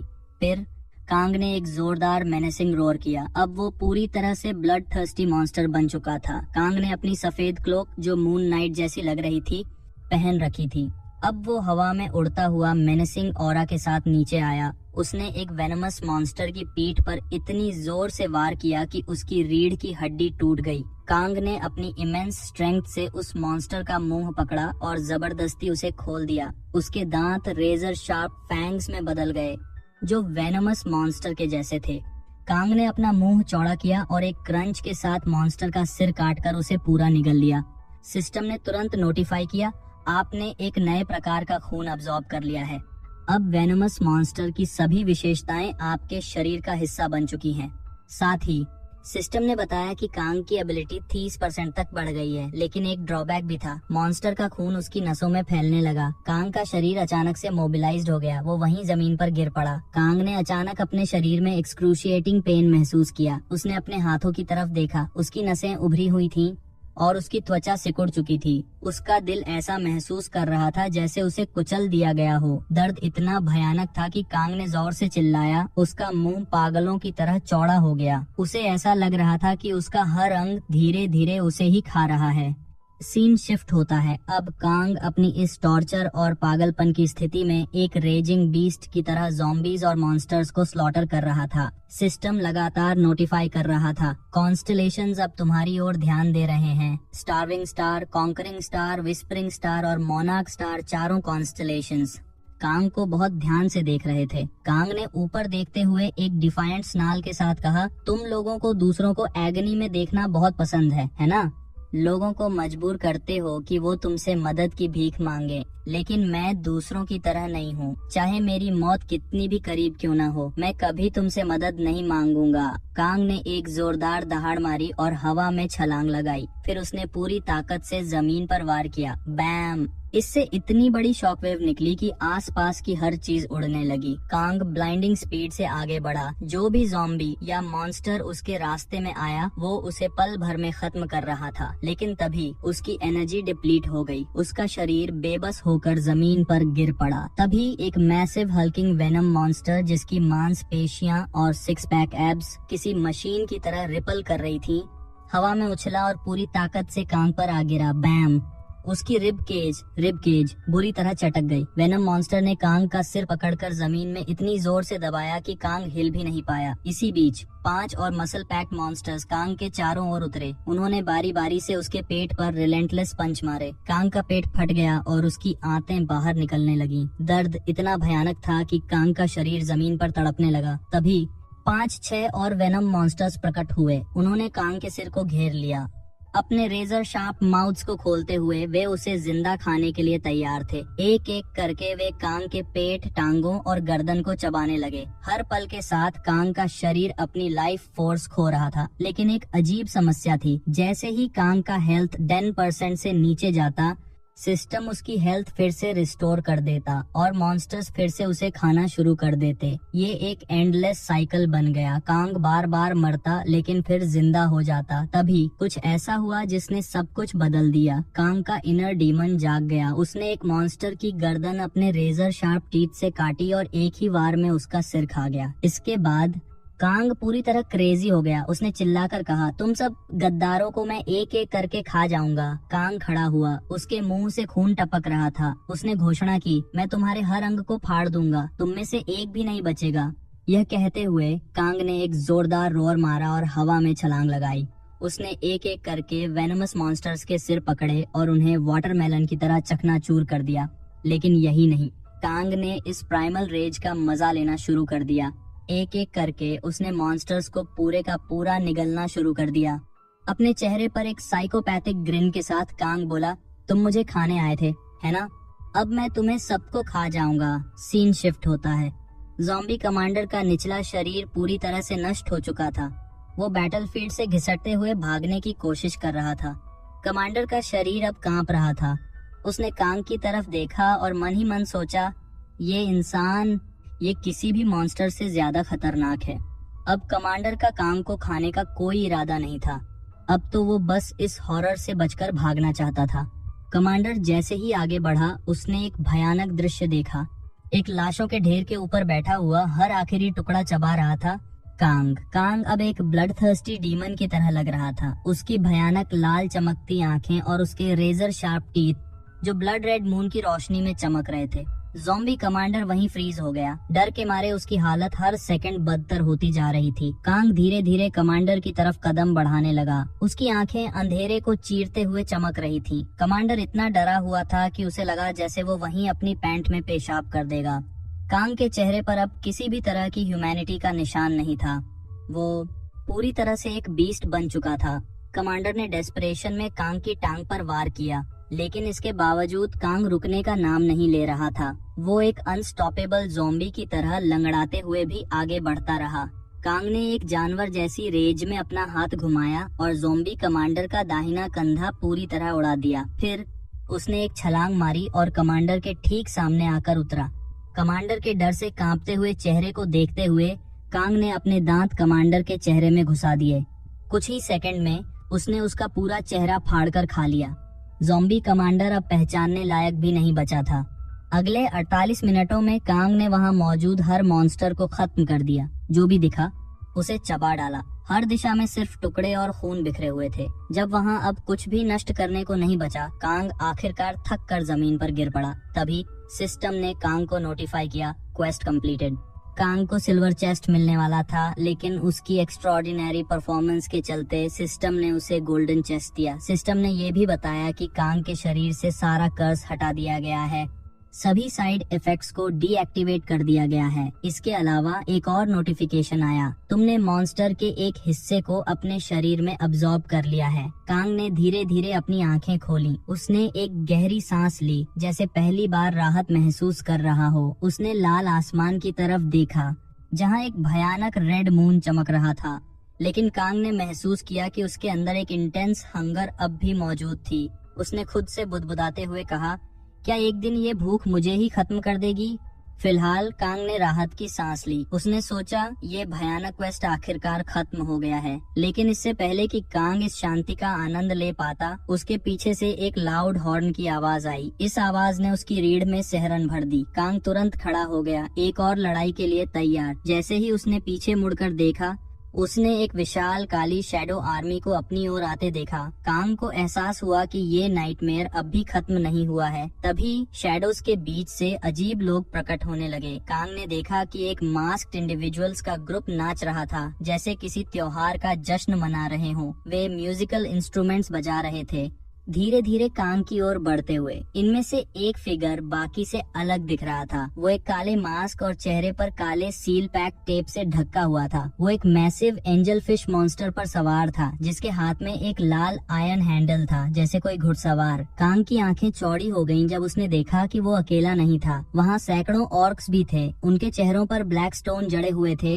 और उनकी गर्दनों के चारों ओर लकड़ी के टुकड़े बंधे हुए थे। ये ऑर्क्स एक भव्य कैरेज खींच रहे थे। इन सभी मॉन्स्टर्स के लेवल 50 से 120 के बीच थे। उनसे निकलने वाली शेयर पावर ने कांग को बेजान कर दिया। उसकी हालत तेजी से बिगड़ने लगी। कौन है जो इतने खतरनाक क्रीचर्स को कमांड कर सकता है? कांग ने खुद से सोचा। अंत में कैरेज रुक गया। इसके अंदर से एक डार्क एलिगेंट शैडो धीरे धीरे बाहर निकला। ये फिगर कांग के सामने खड़ा हुआ और बोला, मुझे कभी नहीं लगा था कि इस दुनिया में अब भी इंसान जिंदा है। जैसे ही उसकी पूरी अपीयरेंस सामने आई, कांग स्पीचलेस रह गया। वो स्टनिंगली गॉर्जियस था, लेकिन उसकी black skin intricate gold jewellery से सजी हुई थी। उसके चेहरे पर एक मैनाइकल साइकोपैथिक स्माइल थी। उसने फिर से कहा, मुझे कभी नहीं लगा था कि इंसान अब भी जिंदा है। कांग ने देखा कि उस फिगर का नाम कारो था और उसका लेवल 118 था। एक सिहरन कांग की रीढ़ से गुजर गई। कारो ने कांग की ओर बढ़ते हुए अपनी पियर्सिंग आइज को कांग पर लॉक किया। उसने कांग का मजाक उड़ाते हुए कहा, इतना लो लेवल ह्यूमन आखिर अब तक जिंदा कैसे है? कारो कांग के करीब झुका, उसके गाल से खून का एक बूंद छका। एक स्मर्क के साथ उसने कहा, तुम्हारा खून तो बहुत बढ़िया क्वालिटी का है। अचानक बिना किसी चेतावनी के कैरो ने एक डिकैपिटेटेड ज़ॉम्बी का सिर उठाया और उसे कांग के पैरों के पास रखा। कांग पहले से डरा हुआ देखता रहा जब कारो ने एक मैजिकल स्पेल परफॉर्म किया। चमत्कारिक रूप से कांग की घायल टांग पूरी तरह से ठीक हो गई। कारो अपनी एलिगेंट पोस्चर में खड़ा हुआ। थोड़ा कांग से आगे बढ़ते हुए उसने अपनी उंगली से इशारा किया और रीगल टोन में कहा, मेरे साथ आओ। कुछ ऐसा अनमोल जैसे तुम हो उसे भव्य स्वागत और सबसे बढ़िया भोजन के साथ सम्मानित किया जाना चाहिए। फिर उसने कांग से पूछा, क्या तुम शैटरिंग स्टार के परिवार से हो? मैं शैटरिंग स्टार के लोगों में से एक हूँ। कांग ने अभी जवाब देने के लिए मुंह भी नहीं खोला था कि उसे कारो की मंशा समझ आ गई। कांग ने एक बोल्ड अंदाज में उसे ताना मारते हुए कहा, मुझे तुम्हारे जैसे डेलिकेट रॉयल बनने में कोई दिलचस्पी नहीं है। ये सुनकर कारो एक मैनाइकल लाफ्टर में फूट पड़ा। उसकी हंसी इतनी अनकंट्रोलेबल थी कि उसकी आंखों से आंसू बहने लगे। उसकी शार्प पॉइंटेड टंग उसके होंठ चाटते हुए बाहर निकली। एक साइकोपैथिक मुस्कान के साथ कैरो ने पूछा, क्या तुम जानते हो इस दुनिया की सबसे बुनियादी और साधारण क्रेविंग क्या है? उसने खुद ही जवाब दिया, वो है भूख। कारो ने अपने ट्रेजिक पास्ट के बारे में बताना शुरू किया। उसने समझाया कि जब वो इंसान था उसने टायरलेसली मॉन्स्टर्स से लड़ाई की, लेकिन हर बार वो नाकामयाब रहा। मैंने अपनी फैमिली को बचाने की पूरी कोशिश की, उसने कहा, लेकिन मैं असफल रहा। मेरी पूरी फैमिली को स्लॉटर कर दिया गया। उसकी आवाज में गुस्सा भर गया। मैंने हर मुमकिन कोशिश की, हर चीज से लड़ाई की, लेकिन मेरी सारी मेहनत बेकार गई। कैरो ने बताया कि कैसे ये दुनिया धीरे धीरे नरक में बदल गई। मेरे पास शैटरिंग स्टार के ऑफर को कबूल करने के अलावा और कोई रास्ता नहीं बचा था। अपनी थ्रेटनिंग गेज को कांग पर टिकाते हुए कैरो ने घोषणा की, तुम्हें मेरे साथ जुड़ना चाहिए। हम साथ मिलकर इस पूरी दुनिया को एक सांप की तरह निगल जाएंगे। कैरो ने अपना हाथ आगे बढ़ाया। उसकी आंखों में इंटेंस डिटर्मिनेशन चमक रही थी। उसने फिर अपनी मांग दोहराई, मेरा साथ दो। कांग हालांकि चुपचाप खड़ा रहा। तना हुआ माहौल और भी ज्यादा गंभीर हो गया। कारो ने उसके जवाब का इंतजार किया, लेकिन कांग ने बस एक ऑकवर्ड साइलेंस बना दिया। इस बीच धरती पर एक इंसान को महसूस होता है कि कांग गंभीर खतरे में है। उसके इंस्टिंक्ट्स जोर जोर से उसे चेतावनी दे रहे थे। वापस नरक में कांग ने धीरे धीरे अपने गॉन्टलेट को दाहिने हाथ से डीएक्टिवेट किया। एक स्लाई मुस्कान के साथ उसने कारो से कहा, शायद अब मेरे पास और कोई विकल्प नहीं बचा है। कांग धीरे धीरे खड़ा हुआ और कारो की ओर चलने लगा। कारो ने सोचा कि कांग अब उसके साथ जुड़ने वाला है। सारे अजीब मास्क्ड मॉन्स्टर्स भी ध्यान से देखने लगे। कांग कारो के पास पहुंचा, उसके हाथों को बड़े एलिगेंस से पकड़ा, लेकिन अचानक कांग ने कारो के हाथ पर जोर से काट लिया। कारो दर्द से चिल्ला उठा और कांग को जोर से दूर फेंक दिया। उसने गुस्से में चिल्लाते हुए कहा, एक नीच जानवर की हिम्मत कैसे हुई कि वो रॉयल्टी पर हमला करे। दूसरी तरफ कांग उठ खड़ा हुआ। उसने अपने कपड़े झाड़े और कारो को ताना मारते हुए कहा, तुम्हारे खून का स्वाद ज़ॉम्बीज से भी खराब क्यों लग रहा है? वो हंसा और बोला, ओ अब समझा, शायद इसलिए क्योंकि गद्दारों के खून का स्वाद ऐसा ही होता है। गद्दार, ये शब्द कारो के दिमाग में गूंज उठा। उसने गुस्से में अपनी जीभ बाहर निकाली, अपना चेहरा चाटते हुए और गुर्राया, तुम्हारी हिम्मत कैसे हुई मुझे गद्दार कहने की? गुस्से से जलते हुए कारो ने कांग के सामने कदम बढ़ाया और घोषणा की, नरक में बचे आखिरी इंसान को मरना चाहिए। कारो ने तुम्हें बहुत मौके दिए, लेकिन तुम्हें मरना ही पसंद है ना? लेकिन कांग ने एक स्मर्क के साथ कारो की तरफ देखा। उसके चेहरे पर अटूट आत्मविश्वास झलक रहा था। कांग को पता था कि कारो उसे नहीं मार सकता। शैटरिंग स्टार ने कांग के लिए कुछ योजनाएं बनाई थीं, ऐसी योजनाएं जो कांग की मौत को असंभव बना देती थीं। कांग ने कारो को और ज्यादा ताना मारते हुए कहा, जो करना है कर लो कारो, मुझे कुछ नहीं होगा। उसका स्मर्क और भी गहरा हो गया। कारो का गुस्सा 7वें आसमान पर पहुंच गया। उसने कांग को गले से पकड़ लिया और उसकी बॉडी में अपनी डेडली ऑरा भर दी। धीरे धीरे कांग का शरीर जलने लगा। कैरो ने कांग की तकलीफ को देखकर एक मॉकिंग टोन में कहा, तुम मुझे गद्दार कह रहे हो? क्या तुम्हें वाकई अतीत के बारे में कुछ पता है? क्या तुम सच में सोचते हो कि मैंने इंसानों को खत्म करने के लिए मॉन्स्टर्स का साथ दिया? तुम्हें कुछ नहीं पता, इसलिए मुझे गद्दार कहने की हिम्मत मत करना।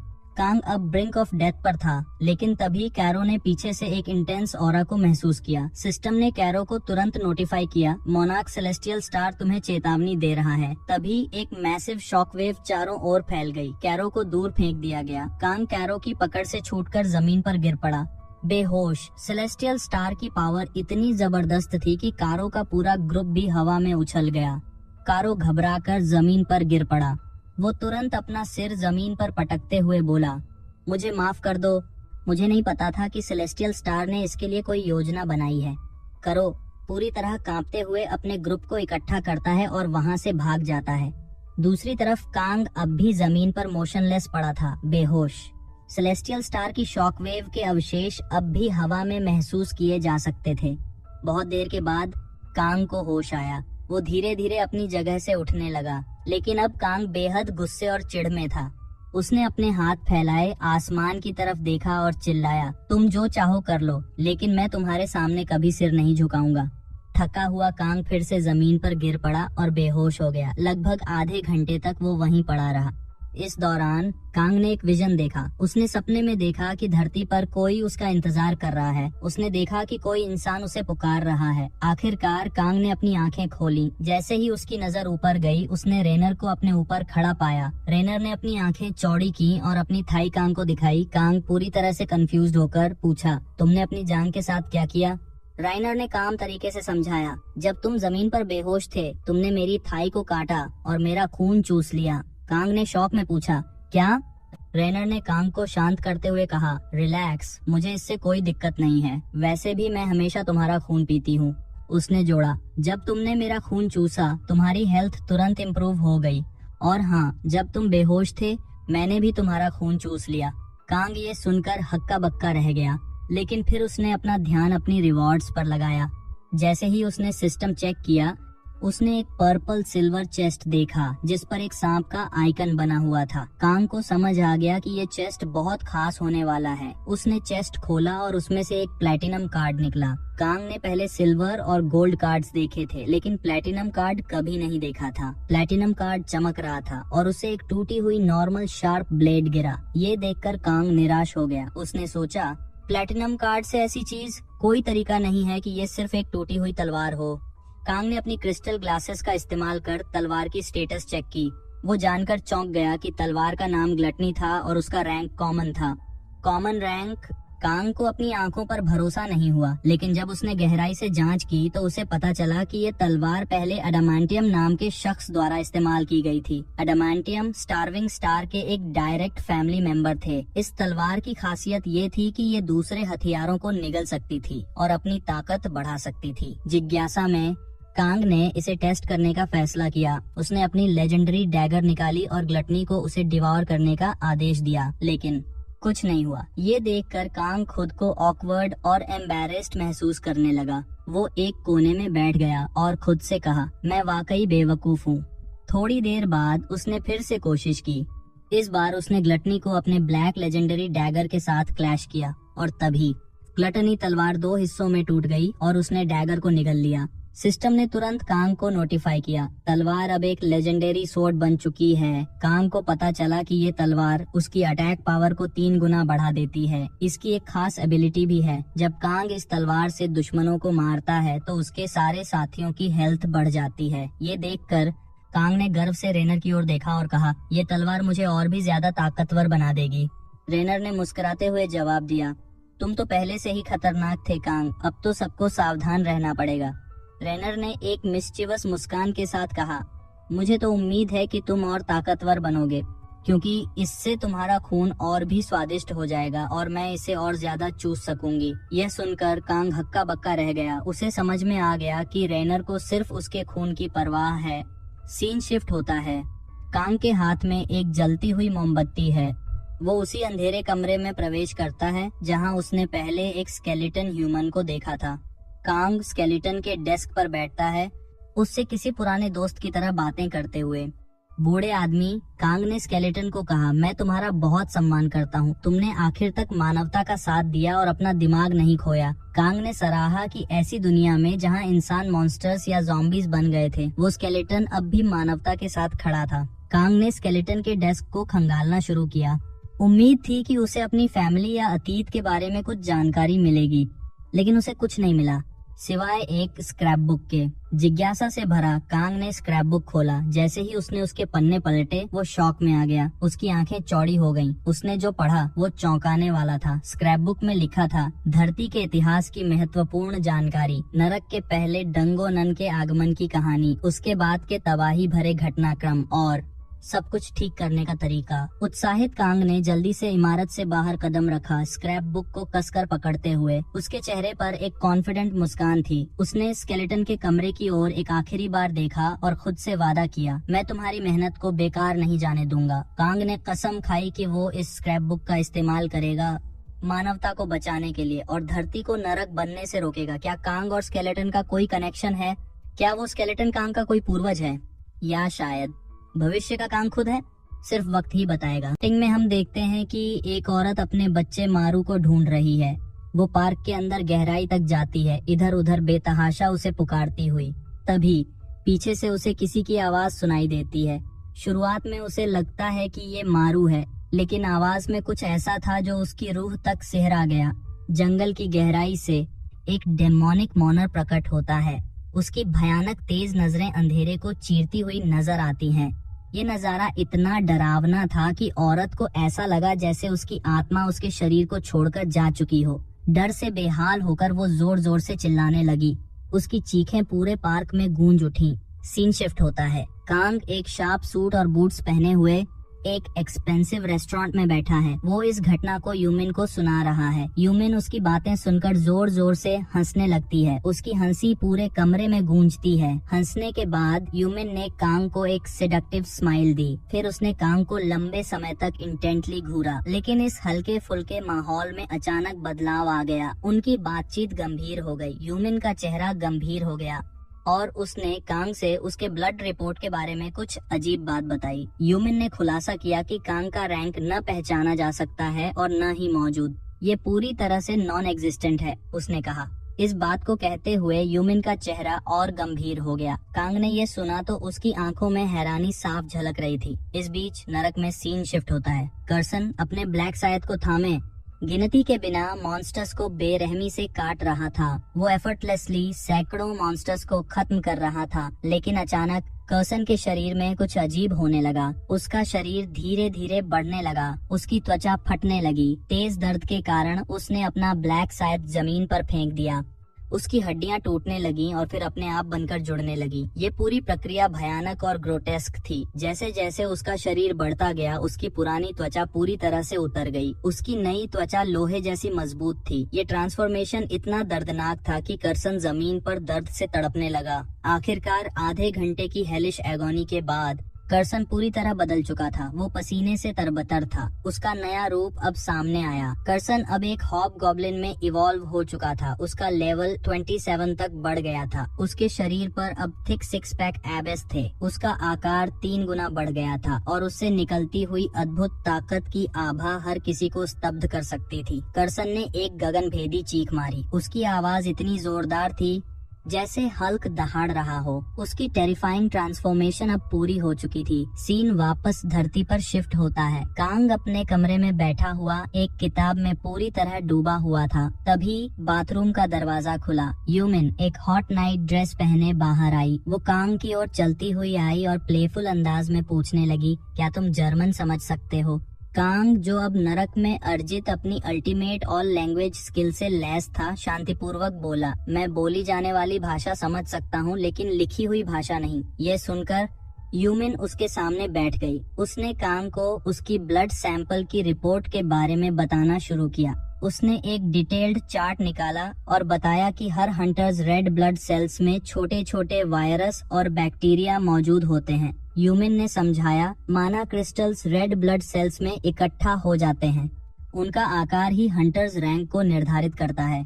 1 स्टार हंटर्स के लिए क्रिस्टल की शेप नीडल्स जैसी होती है। 3 स्टार हंटर्स के लिए वो ट्रायंगल्स का आकार लेती है। लेकिन फिर यूमिन का चेहरा अचानक गंभीर हो गया। उसने खुलासा किया, तुम्हारे माना क्रिस्टल का आकार गोल सर्कल है। ये शेप कभी पहले नहीं देखी गई है। उसने ग्रिम एक्सप्रेशन के साथ जोड़ा, ऐसा क्रिस्टल सिर्फ मॉन्स्टर्स में पाया गया है। मॉन्स्टर्स? ये सुनकर कांग का चेहरा सफेद पड़ गया। उसने तुरंत हेल में बिताए अपने दिनों को याद किया। मैंने वहाँ सरवाइव करने के लिए मॉन्स्टर्स का खून पिया था। एक चिलिंग थॉट कांग के दिमाग में आया, क्या मैं धीरे धीरे मॉन्स्टर बन रहा हूँ?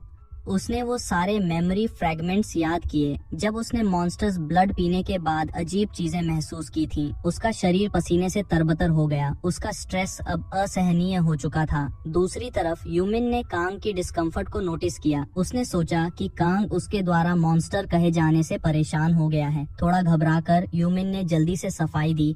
मैंने ऐसा नहीं कहा कि तुम मॉन्स्टर बन गए हो, यूमिन ने समझाया।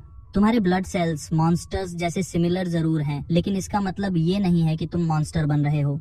इसके बजाय यूमिन ने एक नई संभावना रखी। हो सकता है कि ये किसी रैंक के बियॉन्ड जाने का संकेत हो। तुम एस रैंक से भी ज्यादा हो सकते हो। तुम शायद 6 स्टार हंटर या SS रैंक हो। ये कहते हुए यूमिन ने अपने गालों को पकड़ा, एक क्यूट सा चेहरा बनाते हुए और एडोरेबल टोन में पूछा, तुम्हें क्या लगता है? ये सुनकर कांग थोड़ा रिलैक्स हो गया। उसने कॉन्फिडेंटली कहा, इतना तो तय है कि अब मैं E रैंक हंटर नहीं रहा। कांग ने उस सिस्टम मैसेज को याद किया जो उसने एक बार देखा था। उसने उसे बताया था कि उसकी फिजिकल बॉडी माना के साथ जाग रही है, लेकिन उसके रैंक के बारे में कुछ भी रिवील नहीं किया था। यूमिन, जो अभी भी कांग की असली क्षमता को लेकर क्यूरियस थी, ने फिर से कांग से सवाल किया, तो अब आगे क्या कांग? यूमिन ने कांग को याद दिलाया, तुमने पहले कहा था कि तुम एक लेवल 20 हंटर हो। लेकिन इससे पहले कि वो अपनी बात पूरी कर पाती, कांग ने उसे कॉन्फिडेंट अंदाज में रोकते हुए कहा, अब मैं लेवल 20 नहीं हूँ। एक थम्स अप के साथ कांग ने गर्व से घोषणा की, मैं अब लेवल 26 हंटर हूँ। ये सुनकर यूमिन पूरी तरह से चौंक गई। तुमने सिर्फ 11 दिनों में अपने लेवल को 6 तक बढ़ा लिया। यूमिन ने ये भी नोट किया कि हेल से लौटने के बाद कांग पूरी तरह बदल गया है। माहौल को हल्का करने के लिए उसने कांग के साथ मजाक किया। थोड़े अनॉयड लेकिन प्लेफुल अंदाज में यूमिन ने कहा, अगर तुम इसी रफ्तार से बढ़ते रहे तो मैं तुम्हें अपने पास रखने लायक नहीं रहूंगी। उसने मजाक में जोड़ा, शायद मुझे जल्द ही एक असिस्टेंट चाहिए होगा, क्योंकि माना रिसर्च सेंटर की एक स्टूडेंट होने के नाते मेरी एबिलिटीज थोड़ी लिमिटेड हैं। कांग ने हल्की मुस्कान के साथ पूछा, क्या तुम्हारे पास कोई ऐसा भरोसेमंद इंसान है जो मेरे डेटा और रैंक को संभाल सके? कांग ने जोर देकर कहा, मैं नहीं चाहता कि कोई अजनबी मेरा डेटा एनालाइज करे। ये सुनकर यूमिन का मूड अचानक थोड़ा सैड हो गया। हालांकि ये पल ज्यादा देर तक नहीं रहा। यूमिन ने एक गंभीर टोन में खुलासा किया, शायद कोई ऐसा है जो पूरी तरह भरोसेमंद नहीं है, लेकिन वो तुम्हारे डेटा को जानता है। कौन? कांग ने कंफ्यूजन में पूछा। यूमिन ने समझाया, सियोंग लेबोरेटरी के लीडर। कांग ने लैब के बारे में पूछा। यूमिन ने बताया, ये एक रिसर्च सेंटर है जो माना हंटर्स और डंजन फिनोमेना को स्टडी करता है। उसने ये भी बताया कि ये सेंटर राष्ट्रीय क्षमता उपयोगकर्ताओं एबिलिटी यूजर्स का डेटा संभालता है और डंगो नन से जुड़े आइटम्स का प्रबंधन करता है। यूमिन ने अनुमान लगाया, उन्हें पहले ही तुम्हारी एबिलिटीज और रैंक के बारे में पता चल गया होगा। यही वजह है कि तुम्हें बार बार स्पैम कॉल्स आ रहे हैं। थोड़ा चिढ़ते हुए यूमिन ने उस सेंटर की एक बूढ़ी औरत के बारे में बात करना शुरू किया। स्पष्ट रूप से इरिटेटेड होकर उसने माना, वो औरत मुझसे ज्यादा नॉलेजेबल है। मैंने तुम्हारी ब्लड टेस्ट रिपोर्ट वहीं भेजी थी, तो उन्हें पहले ही तुम्हारे डेटा का अंदाजा हो गया होगा। यूमिन ने जोर देकर कहा, तुम्हें इस सेंटर को कॉल करना चाहिए और पता लगाना चाहिए कि उन्हें तुम्हारे बारे में क्या पता है। जब उसने देखा कि कांग कॉल करने की तैयारी कर रहा था, तो यूमिन का चेहरा थोड़ा सैड हो गया। कांग खड़ा हुआ। यूमिन ने हेयर ड्रायर निकाला और कांग के गीले बाल सुखाने लगी। उसने रिमार्क्स की, तुम्हें अपनी ताकत साबित करने के लिए किसी रिसर्च सेंटर की वैलिडेशन की जरूरत नहीं है। तुम पहले से ही जानते हो कि तुम और ज्यादा ताकतवर बनते जा रहे हो। कांग ने अचानक टॉपिक बदल दिया। उसने घोषणा की, मैं एक ऐसा घर खरीदने की प्लानिंग कर रहा हूँ जो रिसर्च फैसिलिटीज से लैस हो, ताकि तुम अपने काम को और बेहतर तरीके से कर सको। कांग ध्यान भटकने की वजह से हेयर ड्रायर से यूमिन के चेहरे को जला देता है। यूमिन चीखती है और कांग तुरंत माफी मांगते हुए उसके चेहरे पर धीरे धीरे फूंक मारने लगता है ताकि जलन कम हो सके। यूमिन अपनी आंखों में आंसू लिए कांग से पूछती है, अगर तुम रिसर्च सेंटर पर इतना फोकस करने लगोगे तो मेरा क्या होगा? कांग ने उसकी चिंता समझी और मुस्कुराते हुए कहा, मैं ये रिसर्च सेंटर तुम्हारे लिए खरीद रहा हूँ। हम दोनों साथ रहेंगे उस नए घर में। यूमिन ने अचानक नोटिस किया कि कांग के शरीर पर स्कार्स पहले से ज्यादा हो गए हैं। ये दर्दनाक हैं? उसने पूछा। कांग ने हल्के से जवाब दिया, ये जल्द ही गायब हो जाएंगे। तभी यूमिन ने कांग का हाथ पकड़ा और काट लिया। कांग पूरी तरह से हैरान हो गया। यूमिन ने सेडक्टिव अंदाज में स्मर्क करते हुए कहा, तुम्हारे शरीर से एक बहुत अच्छा खुशबू आती है। मैं बस अपना निशान छोड़ना चाहती थी। माहौल थोड़ा होलसम हो गया, लेकिन तभी कांग के अंदर का इनर डीमन जाग गया। कांग ने यूमिन का चेहरा कसकर पकड़ा और उसके गाल पर अपने दांत गड़ा दिए। उसने यूमिन की त्वचा चूसनी शुरू कर दी। सीन शिफ्ट होता है। यूमिन के घर के बाहर रात का नजारा दिखता है, फिर सुबह हो जाती है। अंदर यूमिन नंगी बिस्तर पर लेटी हुई है। बिस्तर का टेक्सचर पूरी तरह डिस्ट्रॉयड है, जो इस बात की ओर इशारा करता है कि पिछली रात बहुत तीव्र खेल खेला गया। थोड़ी देर बाद कांग घर के बाहर आया। उसने एक लाल हुडी पहनी हुई थी। वो अपने दिमाग को स्थिर करने की कोशिश कर रहा था। कांग हेल में किए गए अपने दुष्कर्मों को भूलने की कोशिश कर रहा था, लेकिन उन यादों ने उसे फिर से नॉशियस बना दिया। फिर उसने खुद से वादा किया, अब मैं कभी मॉन्स्टर्स नहीं खाऊंगा। मैं हेल में मिली इस ताकत को हार्नेस करूंगा और इसे पूरी तरह अपना बना लूंगा। कांग ने अपने हाथ की तरफ देखा और उसमें एक बदलाव नोटिस किया। उसने क्रिस्टल ग्लास से उसे इंस्पेक्ट किया। उसे पता चला कि उसका सिंबल अब लेवल 2 तक बढ़ गया है। एक नई एबिलिटी भी अनलॉक्ड हो गई थी। अब कांग सभी समन स्किल्स और पावर्स को एक लिमिटेड टाइम के लिए इस्तेमाल कर सकता था। ये नए हथियार मुझे और ज्यादा ताकतवर बनाएंगे, कांग ने सोचा। सीन शिफ्ट होता है। कांग होका के सामने खड़ा था। होका इरिटेशन भरे अंदाज में बोला, तुमने मुझे ऐसी इमरजेंसी में क्यों बुलाया? क्या तुम फिर से जिम में लड़ाई करना चाहते हो? कांग अब भी अपनी क्रिस्टल ग्लासेस पहने हुए स्मर्क करते हुए बोला, मैंने नहीं सोचा था कि इन पुरानी हड्डियों में इतनी ताकत होगी। ये सुनकर होका इरिटेटेड और सीरियस हो गया। उसने डिमांड करते हुए पूछा, अब तुम मुझसे क्या चाहते हो? कांग ने एक कैलकुलेटिंग नजर से होका के लेवल को चेक किया। लेवल 40, तो ये एक 4 स्टार हंटर है।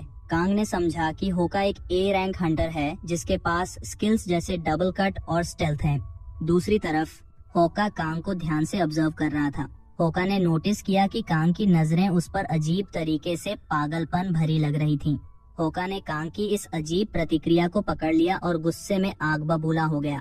अपनी डरावनी ग्लेयर और गहरी मेनेसिंग आवाज के साथ होका ने पूछा, तुम्हें क्या लगता है मेरे पास तुम्हारे लिए एंडलेस टाइम है? मैं क्या तुम्हारे लिए बस एक पपेट हूँ?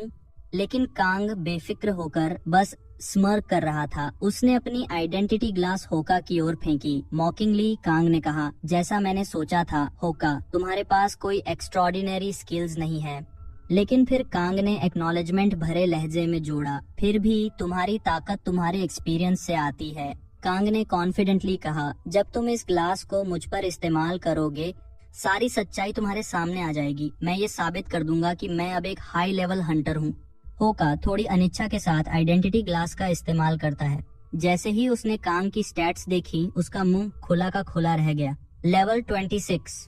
इस सच को कंफर्म करने के लिए होका ने खुद की स्टैट्स को ग्लास से चेक किया। वो सही थी। वो लेवल 40 पर था। होका अब भी इस पर यकीन करने की कोशिश कर रहा था। उसने सोचा, कांग के पास ये लेजेंडरी आइटम कहाँ से आया? कांग ने एक स्लाई ग्रिन के साथ जवाब दिया, ये मेरी सीक्रेट है। तभी होका ने खुलासा किया, मेरे गिल्ड में तुम्हें रिक्रूट करने पर चर्चा हो रही है। हो सकता है जल्द ही टाउन क्लैन से कोई तुम्हारे पास आए। होका ने आइडेंटिटी ग्लास वापस कांग को दिया, लेकिन जैसे ही होका ने उसे सौंपा, कांग ने ग्लास को पकड़ते हुए डिमोनिक साइकोपैथिक स्माइल के साथ कहा, अपना लॉयल्टी बदल दो। मैं टाउन क्लैन ज्वाइन करने का प्लान कर रहा हूँ, लेकिन तुम्हें मुझे ज्वाइन करना चाहिए। होका स्लाइटली अम्यूज्ड होकर मुस्कुराया, तुम्हारा ये प्रपोजल दिलचस्प है। तुम जैसे किसी नौजवान को देखना रिफ्रेशिंग है, लेकिन मैं इतनी आसानी से अपने क्लैन को बिट्रे नहीं कर सकता। होका ने समझाया, अगर मैं पैसे और आइटम्स के लिए साइड बदल दूं, तो तुम मुझ पर कैसे भरोसा करोगे कि मैं भविष्य में तुम्हें बिट्रे नहीं करूंगा? कांग ने एक अनशेकन स्मर्क के साथ जवाब दिया, तुम्हें मैं ये बताने वाला हूँ कि मैं तुम्हें क्यों चाहूंगा। कांग ने कॉन्फिडेंटली घोषणा की, मैं ली से भी ज्यादा ताकतवर हंटर बनूंगा, और जब वो वक्त आएगा होका, तुम्हें मेरे पैरों पर गिरकर जगह मांगनी पड़ेगी। लेकिन हो सकता है तब भी मैं तुम्हें मना कर दूं। ये सुनकर होका का चेहरा सख्त हो गया, लेकिन उसने कहा, तुम्हारा बोल्ड एटीट्यूड मुझे पसंद आया। कांग ने अब एक शांत डिमीनर के साथ होका की ओर देखा और कहा, मेरे पास तुम्हारे लिए एक काम है। मुझे तुमसे एक फेवर चाहिए। फिर एक इवल स्माइल के साथ कांग ने अपनी बात पूरी की। कांग ने होका से कहा, मैं चाहता हूँ कि तुम किसी से मिलो। इसके साथ ही उसने अपनी फैमिली स्किल एक्टिवेट की। कांग की शैडो हलचल करने लगी। धीरे धीरे उसकी परछाई से कर्सन उभरने लगा। जैसे ही कर्सन रोशनी में कदम रखता है, कांग और होका दोनों हैरान रह गए। होका ने तुरंत अपने सोर्ड को खींच लिया। कर्सन रोशनी में कदम रखता है, कांग और होका दोनों हैरान रह गए। जैसे ही कर्सन रोशनी में कदम रखता है, कांग और होका दोनों हैरान रह गए। होका ने तुरंत अपने सोर्ड को खींच लिया। उसके चेहरे पर अलर्टनेस और टेंशन साफ झलक रही थी। अब 3 गुना बड़े आकार में कर्सन उनके सामने खड़ा था, उसका मजबूत और विशाल शरीर और उसके चेहरे पर एक ईवल स्mirk। होका हमला करने ही वाला था कि कांग बीच में आ गया और उसे रोक दिया। आखिरकार कर्सन का पूरा रूप सामने आया। उसके डेंजरसली डिफाइंड 6 पैक एब्स और थिक मस्कुलर बिल्ड अब साफ दिखाई दे रहे थे। कर्सन ने अपनी डीप मेनेसिंग वॉइस में कांग को बॉस कहते हुए संबोधित किया। उसने मजाक करते हुए कहा, मुझे लगा तुम मर गए हो बॉस, इतने दिन हो गए, तुमने मुझसे संपर्क ही नहीं किया। एक घातक दानव को कांग को बॉस कहते देख होका पूरी तरह सन्न रह गया। कांग खुद भी शॉक्ड होकर कर्सन से पूछता है, तुम्हारे साथ हुआ क्या है? तुम इतने ड्रामेटिक तरीके से कैसे बदल गए? कर्सन ने गर्व से बताया, जो ब्लैकी तुमने मुझे दिया था उसने मुझे हेल में अनगिनत मॉन्स्टर्स को मारने में मदद की और यही मेरी एवोल्यूशन का कारण बना। माहौल को हल्का करने के लिए कांग ने जोकिंगली पूछा, क्या तुम अब पोकेमॉन बन गए हो? कर्सन ने एक और इविल स्माइल दी लेकिन कोई जवाब नहीं दिया। होका जो ये सब सुन रहा था अब समझ गया कि कर्सन कांग का टेम्ड मॉन्स्टर है। अब भी हैरान होका ने टिप्पणी की, मैंने कभी नहीं सोचा था कि तुम मॉन्स्टर्स को टेम करोगे, और वो भी एक लो इंटेलिजेंस गॉब्लिन। ये सुनते ही कर्सन के ईगो पर गहरी चोट लगी। एक पल में उसने टेलीपोर्ट किया और अपनी फ्रोजन ब्लैक साइथ के साथ होका पर हमला कर दिया। चिल्लाते हुए कर्सन ने कहा, एक मामूली इंसान की हिम्मत कैसे हुई कि मुझे इंसल्ट करे?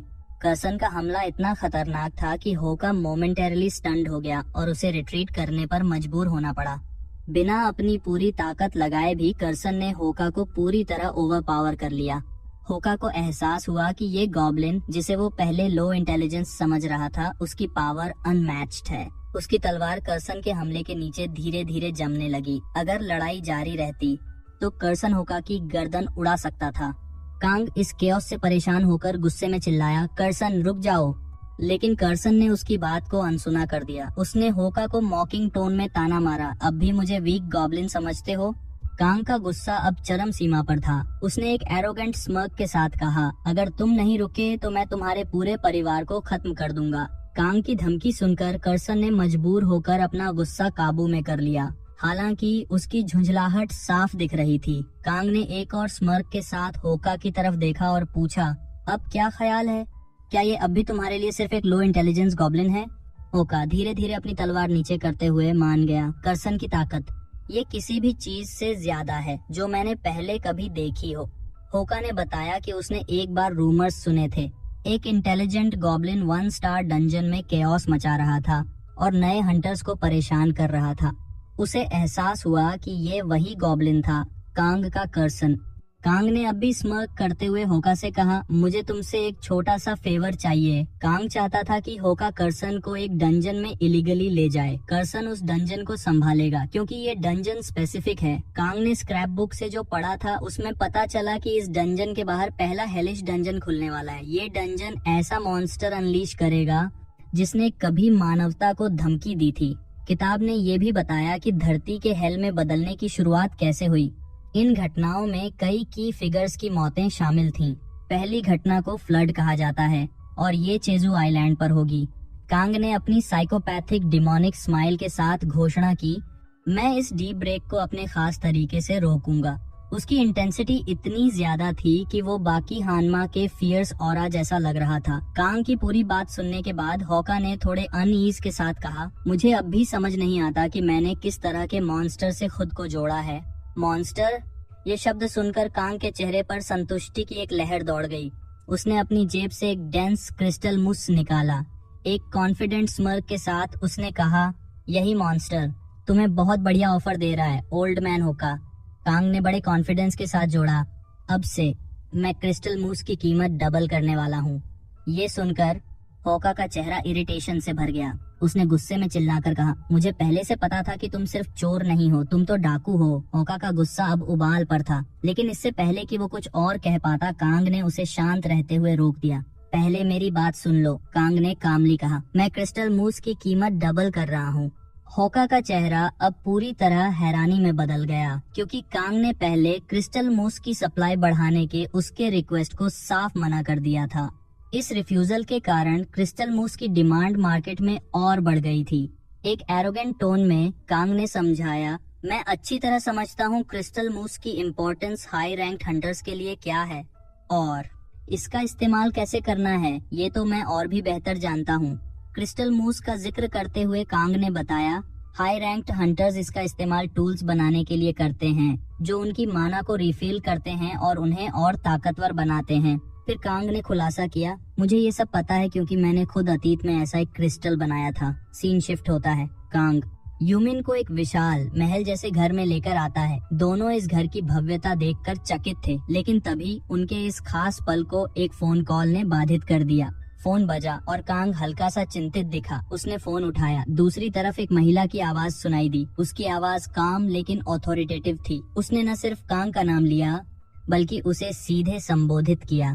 ये सुनकर कांग थोड़ा चौंक गया। महिला ने अपना परिचय दिया, मैं सोजून हूँ, एक लेबोरेटरी की चीफ। एक गंभीर और कॉन्फिडेंट टोन में सोजून ने कांग से कहा, मुझे तुमसे बहुत जरूरी बात करनी है। उसने ये भी कहा, मुझे पता है कि तुम कहाँ हो और मैं जल्द ही वहाँ पहुँचने वाली हूँ। यूमिन जो ये सब सुन रही थी वो भी हैरान रह गई। थोड़ी देर बाद सोजून वहाँ पहुँची। उसने अपनी पॉलिश डिमीनर के साथ फिर से अपना परिचय दिया, लेकिन अचानक सोजून ने कांग का हाथ पकड़ लिया मानो वो कोई सेलिब्रिटी हो। उसने टिप्पणी की, तुम असल जिंदगी में अपनी तस्वीरों से बहुत अलग दिखते हो।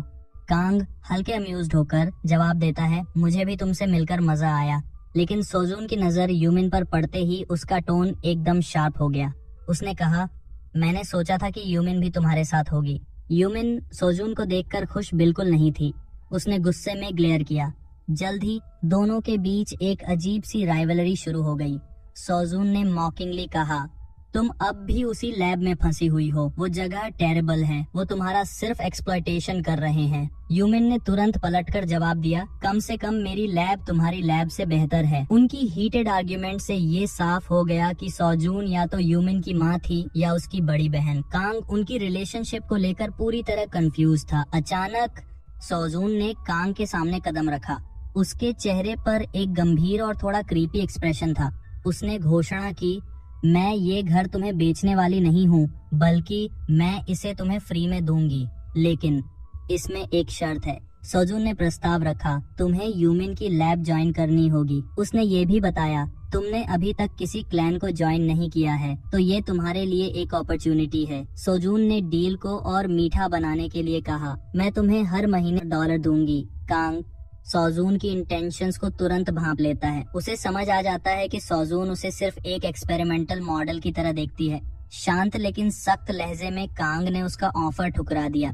इसके बजाय कांग ने एक काउंटर ऑफर रखा। उसने 2 शर्तें सोजून के सामने रखी। सोजून कभी भी उसे अपने अधिकार क्षेत्र जुरिस्डिक्शन में मौजूद दूसरे क्लैंस ज्वाइन करने से नहीं रोकेगी। सोजून इस बात की गारंटी देगी कि कांग पर कोई भी एक्सपेरिमेंट उसकी अनुमति के बिना नहीं किया जाएगा, और कांग ने जोर देकर कहा कि उसका डेटा किसी और क्लैन के साथ शेयर नहीं किया जाएगा। सोजून जो हमेशा कॉन्फिडेंट रहती है, उसने बिना किसी झिझक के कांग की शर्तें स्वीकार कर ली। सोजून मुस्कुराई मानो उसने कोई बड़ी जीत हासिल कर ली हो। कांग को उसकी इतनी जल्दी सहमति पर कंफ्यूजन हुआ। वो इतनी सख्त शर्तों पर कैसे मान गई। हालांकि सोजून की भीतरी सोच अब भी छिपी हुई थी, लेकिन उसकी मुस्कान ये इशारा कर रही थी कि उसके पास अपना एक एजेंडा है। सोजून के इस अजीब बर्ताव ने माहौल में असहजता की एक लहर पैदा कर दी। सीन शिफ्ट होता है। एक हंटर किसी को अपनी पीठ पर उठाए एक सुनसान इलाके से गुजर रहा था। तभी उसे मिलिट्री ने रोक लिया। उनकी बंदूकें तनी हुई थीं। उन्होंने सख्त लहजे में सवाल पूछना शुरू किया, तुम कौन हो, कहाँ जा रहे हो? वो आदमी जो पहले से ही डरा हुआ था, घबराते हुए अपनी जेब में हाथ डालता है। उसने एक लाइसेंस निकाला और दिखाया, मैं सिर्फ सप्लाई पहुंचाने आया हूँ। सोल्जर्स ने लाइसेंस को गौर से देखा। कुछ देर हिचकिचाने के बाद उन्होंने उसे जाने दिया। हालांकि क्लियर होने के बाद भी वो आदमी बेहद डरा हुआ नजर आ रहा था। उसके कंपाते हाथ उसकी दहशत को साफ दिखा रहे थे। कुछ देर बाद वो एक डंगोन में पहुंचा। वहां उसने धीरे धीरे अपना बैग नीचे रखा। बैग खोलते हुए वो खुद से बड़बड़ाया, मुझे अब और कुछ नहीं करना है, बस अपना काम खत्म करके निकल जाना है। तभी अंधेरे में से कर्सन प्रकट हुआ। उसके चेहरे पर एक स्मर्किंग मुस्कान थी। कर्सन ने मॉकिंग अंदाज में कहा, तुम अब भी इतने डरे हुए हो? हंटर एक एस्केप स्क्रॉल को कसकर पकड़े हुए धीरे से फाड़ता है। उसने बुदबुदाया, इस टास्क के बाद होका ने मुझ पर जो दबाव डाला था वो खत्म हो जाएगा। जैसे ही स्क्रॉल एक्टिवेट हुआ, हंटर ने खुद से सोचा, कितना अजीब है कि एक गॉब्लिन या मॉन्स्टर इतना इंटेलिजेंट बोल सकता है जितना एक इंसान। हंटर बिना पीछे देखे डंगोन से भाग गया। उसके पैनिक की झलक उसके हर कदम में साफ थी। कर्सन हंटर को डर के मारे भागते हुए देखता रहा। उसने एक डार्क चकल किया। कर्सन ने एक स्मर्क के साथ खुद से कहा, एक हंटर जो डर के मारे भाग रहा है, ये कांग जैसा बिल्कुल भी नहीं है। कर्सन को लगा था कि धरती के सारे हंटर्स कांग की तरह डरावने और खतरनाक होंगे, लेकिन अब उसे समझ में आ गया कि कांग बाकी सबसे अलग है। कर्सन को समझ में आ गया था कि धरती के ज्यादातर हंटर्स कितने कमजोर हैं। उसे एहसास हुआ कि कांग उनसे कितना अलग और ताकतवर है। तभी आवाज गूंजी। मॉन्स्टर्स की चीखें पूरे क्षेत्र में गूंजने लगी। कर्सन का चेहरा अचानक एक्साइटमेंट से भर गया। उससे होका की बात याद आ गई। उस हरामी होका ने कहा था, कर्सन ने खुद से कहा, हंटर्स को इसको क्लियर करने में कम से कम 1 हफ्ता लगता है। लेकिन जैसे ही मॉन्स्टर्स की आवाजें तेज होती गईं, कर्सन ने स्मर्क करते हुए घोषणा की, मैं इसको 1 दिन में क्लियर कर दूंगा। सीन शिफ्ट होता है। यूमिन अपने घर के अंदर फ्रैंटिक हालत में थी। उसने एक फ्लेम थ्रोवर पकड़ रखा था। उसकी सांसें तेज तेज चल रही थीं। वो अपने सामने किसी चीज को जलाने में लगी हुई थी। यूमिन की आवाज कांप रही थी। फोन पर उसने कांग से शिकायत की, मैंने इससे बड़ा मॉन्स्टर पहले कभी नहीं देखा। कांग ने शांत और हल्के मॉकिंग टोन में कहा, रिलैक्स यूमिन, वो सिर्फ एक मच्छर है, हेल का मॉन्स्टर मच्छर। ये सुनकर यूमिन के चेहरे पर शौक, गुस्सा और चिंता के भाव लगातार बदलते रहे। वो कांग की बातों को समझने की कोशिश कर रही थी। सीन फिर से बदलता है। यूमिन अपने हाथ में एक फाइनेंशियल रिपोर्ट लेकर कांग के पास पहुंची। उसके चेहरे पर चिंता और कंफ्यूजन का मिश्रण था। यूमिन ने कांग से उसके अजीब और बेकार दिखने वाले स्टॉक्स में इन्वेस्टमेंट पर सवाल लिया।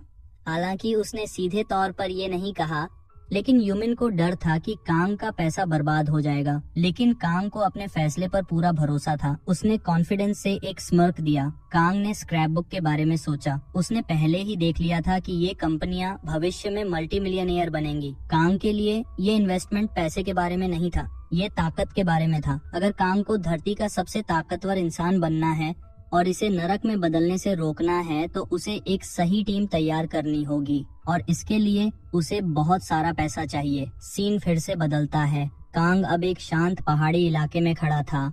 उसके चारों तरफ लोग खुश नजर आ रहे थे। कोई सीनरी का आनंद ले रहा था तो कोई हंसते खिलखिलाते तस्वीरें ले रहा था। लेकिन कांग की नजरें एक जगह अटकी हुई थीं। उसका चेहरा गंभीर था। एक गहरी और सख्त आवाज में कांग ने घोषणा की, मानवता का पतन यहीं से शुरू होगा। यहीं जी और डूल डंजन में पहला हेल डंजन खुलेगा। अचानक कांग की आंखें खून जैसी लाल चमकने लगी। उनकी इंटेंसिटी लगभग डेमोनिक लग रही थी। एक इविल ग्लिंट के साथ कांग ने हल्के स्वर में खुद से फुसफुसाया, मैं मानवता का अंतिम सर्वाइवर बनूंगा। कांग ने अपनी दाईं और बाईं ओर नजर दौड़ाई। वो जीवंत हिल स्टेशन का जायजा ले रहा था। चारों तरफ भीड़ थी। लोग हंसते हुए, तस्वीरें लेते हुए खुशहाल दिख रहे थे। तभी उसकी नजर एक आदमी पर पड़ी। वो आदमी तस्वीर खींच रहा था। कांग की तेज नजरें तुरंत उसे पहचान गईं।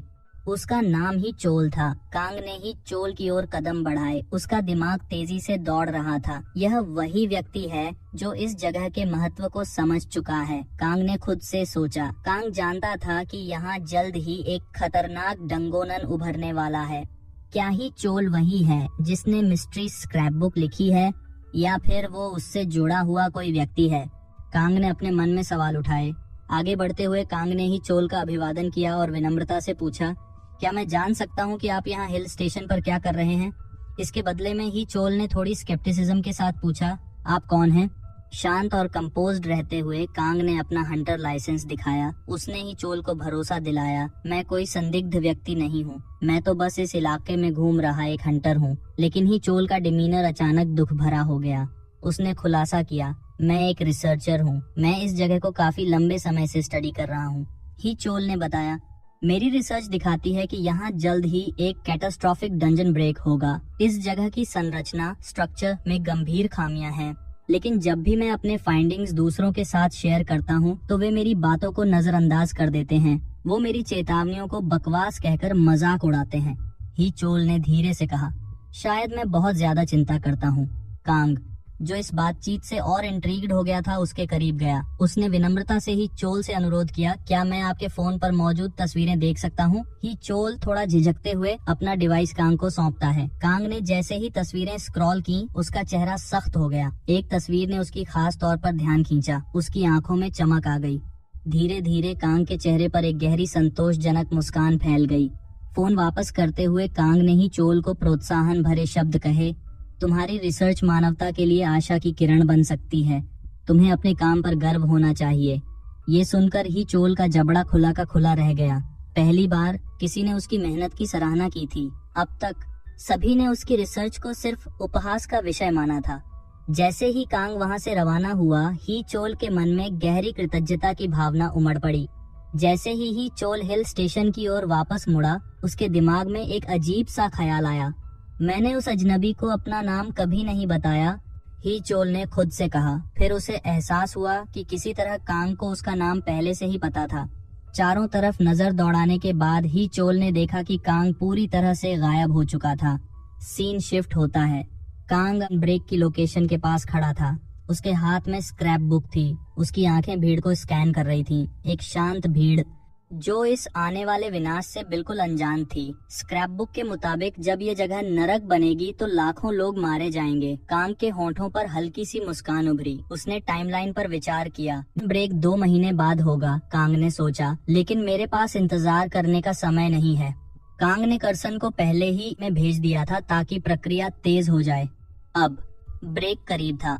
कांग ने अपने आप से स्मर्क करते हुए कहा, पहला हेल डंजन आने का इंतजार क्यों करूं? बेहतर है इसे अभी होने दिया जाए। उसकी योजना साधारण थी लेकिन पूरी तरह से कैलकुलेटेड। चूंकि आसपास कोई मजबूत हंटर नहीं था जो ब्रेक को रोक सके, कांग खुद सर्वाइवर और मसीहा बनकर उभरेगा। वो लाखों लोगों को बचाएगा और उसका नाम हर टीवी स्क्रीन पर गूंजेगा। धरती को हेल में बदलने से रोकने के लिए कांग जानता था कि उसे एक ऐसा ताकतवर शख्स बनना होगा जिसे कोई चुनौती न दे सके।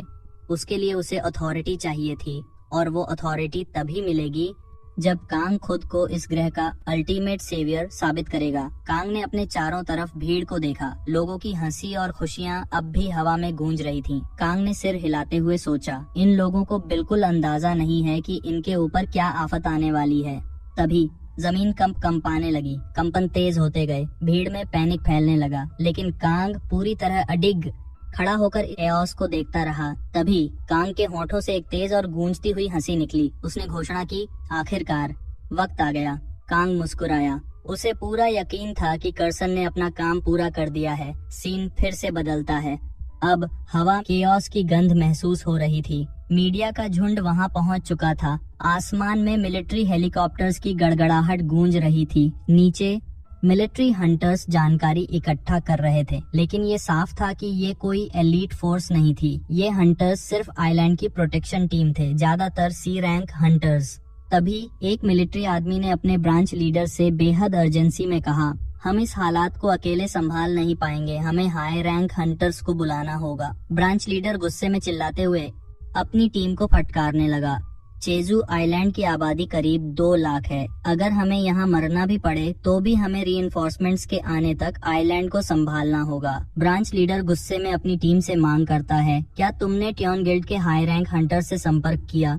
एक सोल्जर ने घबराते हुए जवाब दिया, जी सर, लेकिन उन्हें यहाँ पहुँचने में 1 घंटे से ज्यादा लग जाएगा। ये खराब खबर सुनकर ब्रांच लीडर की चिंता बढ़ गई। तभी उसे एक और रिपोर्ट मिली। दूसरी लाइन ऑफ डिफेंस पहले ही हार चुकी है। ब्रांच लीडर का चेहरा डिसबिलीफ से सख्त हो गया। दूसरी लाइन इतनी मजबूत थी, फिर ये इतनी जल्दी कैसे गिर गई? कैमरा शिफ्ट होता है। हम देख सकते हैं कि विनाशकारी क्यूलेट्स कौन थे। सैकड़ों खतरनाक रैटमैन। ये रैटमैन प्लेग की तरह सब जगह फैल चुके थे। उन्होंने दीवारों को आसानी से तोड़ दिया। उनकी शेर संख्या ने हर चीज को ओवरवेल्म कर दिया। ब्रांच लीडर ने अपनी स्किल एक्टिवेट की। उसने गंभीरता से नोट किया, रैटमैन ऑक्स या गॉब्लिन्स से भी बदतर हैं। ये ज्यादा तेज, ज्यादा ताकतवर और इनका हर हमला घातक होता है। ब्रांच लीडर ने एक चीख मारी। उसके चीखने से एक शॉक वेव निकली जिससे दर्जनों रैटमैन जमीन पर गिर पड़े।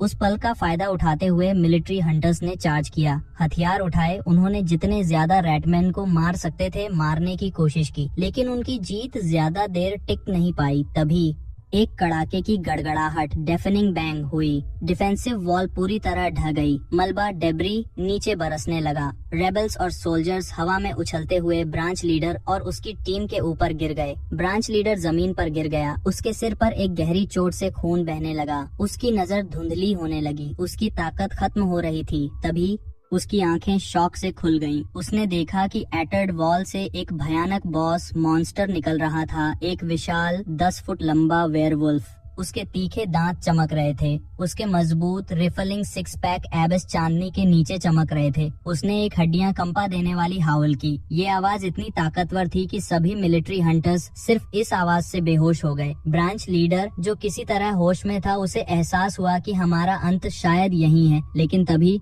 किसी ने उसके कंधे पर मजबूती से हाथ रखा। एक शांत लेकिन आज्ञापूर्ण आवाज में कहा, चिंता करने की जरूरत नहीं, आगे का काम मैं संभाल लूंगा। ब्रांच लीडर अब भी कंफ्यूज और झटका खाए हुए उस आवाज की तरफ देखने लगा। इस बीच एक हेलीकॉप्टर में ऊपर एक रिपोर्टर इस पूरे दृश्य को कैप्चर कर रहा था। कैमरा कार्नेज पर जूम करता है। ब्रेक के कारण सैकड़ों रैटमैन और एक भयानक लेवल 28 बॉस मॉन्स्टर अब खुले में है। नीचे का शहर तबाही के कगार पर है और वहाँ एक भी हाई रैंक हंटर मौजूद नहीं है जो इस तबाही को रोक सके। रिपोर्टर की आवाज कांप रही थी।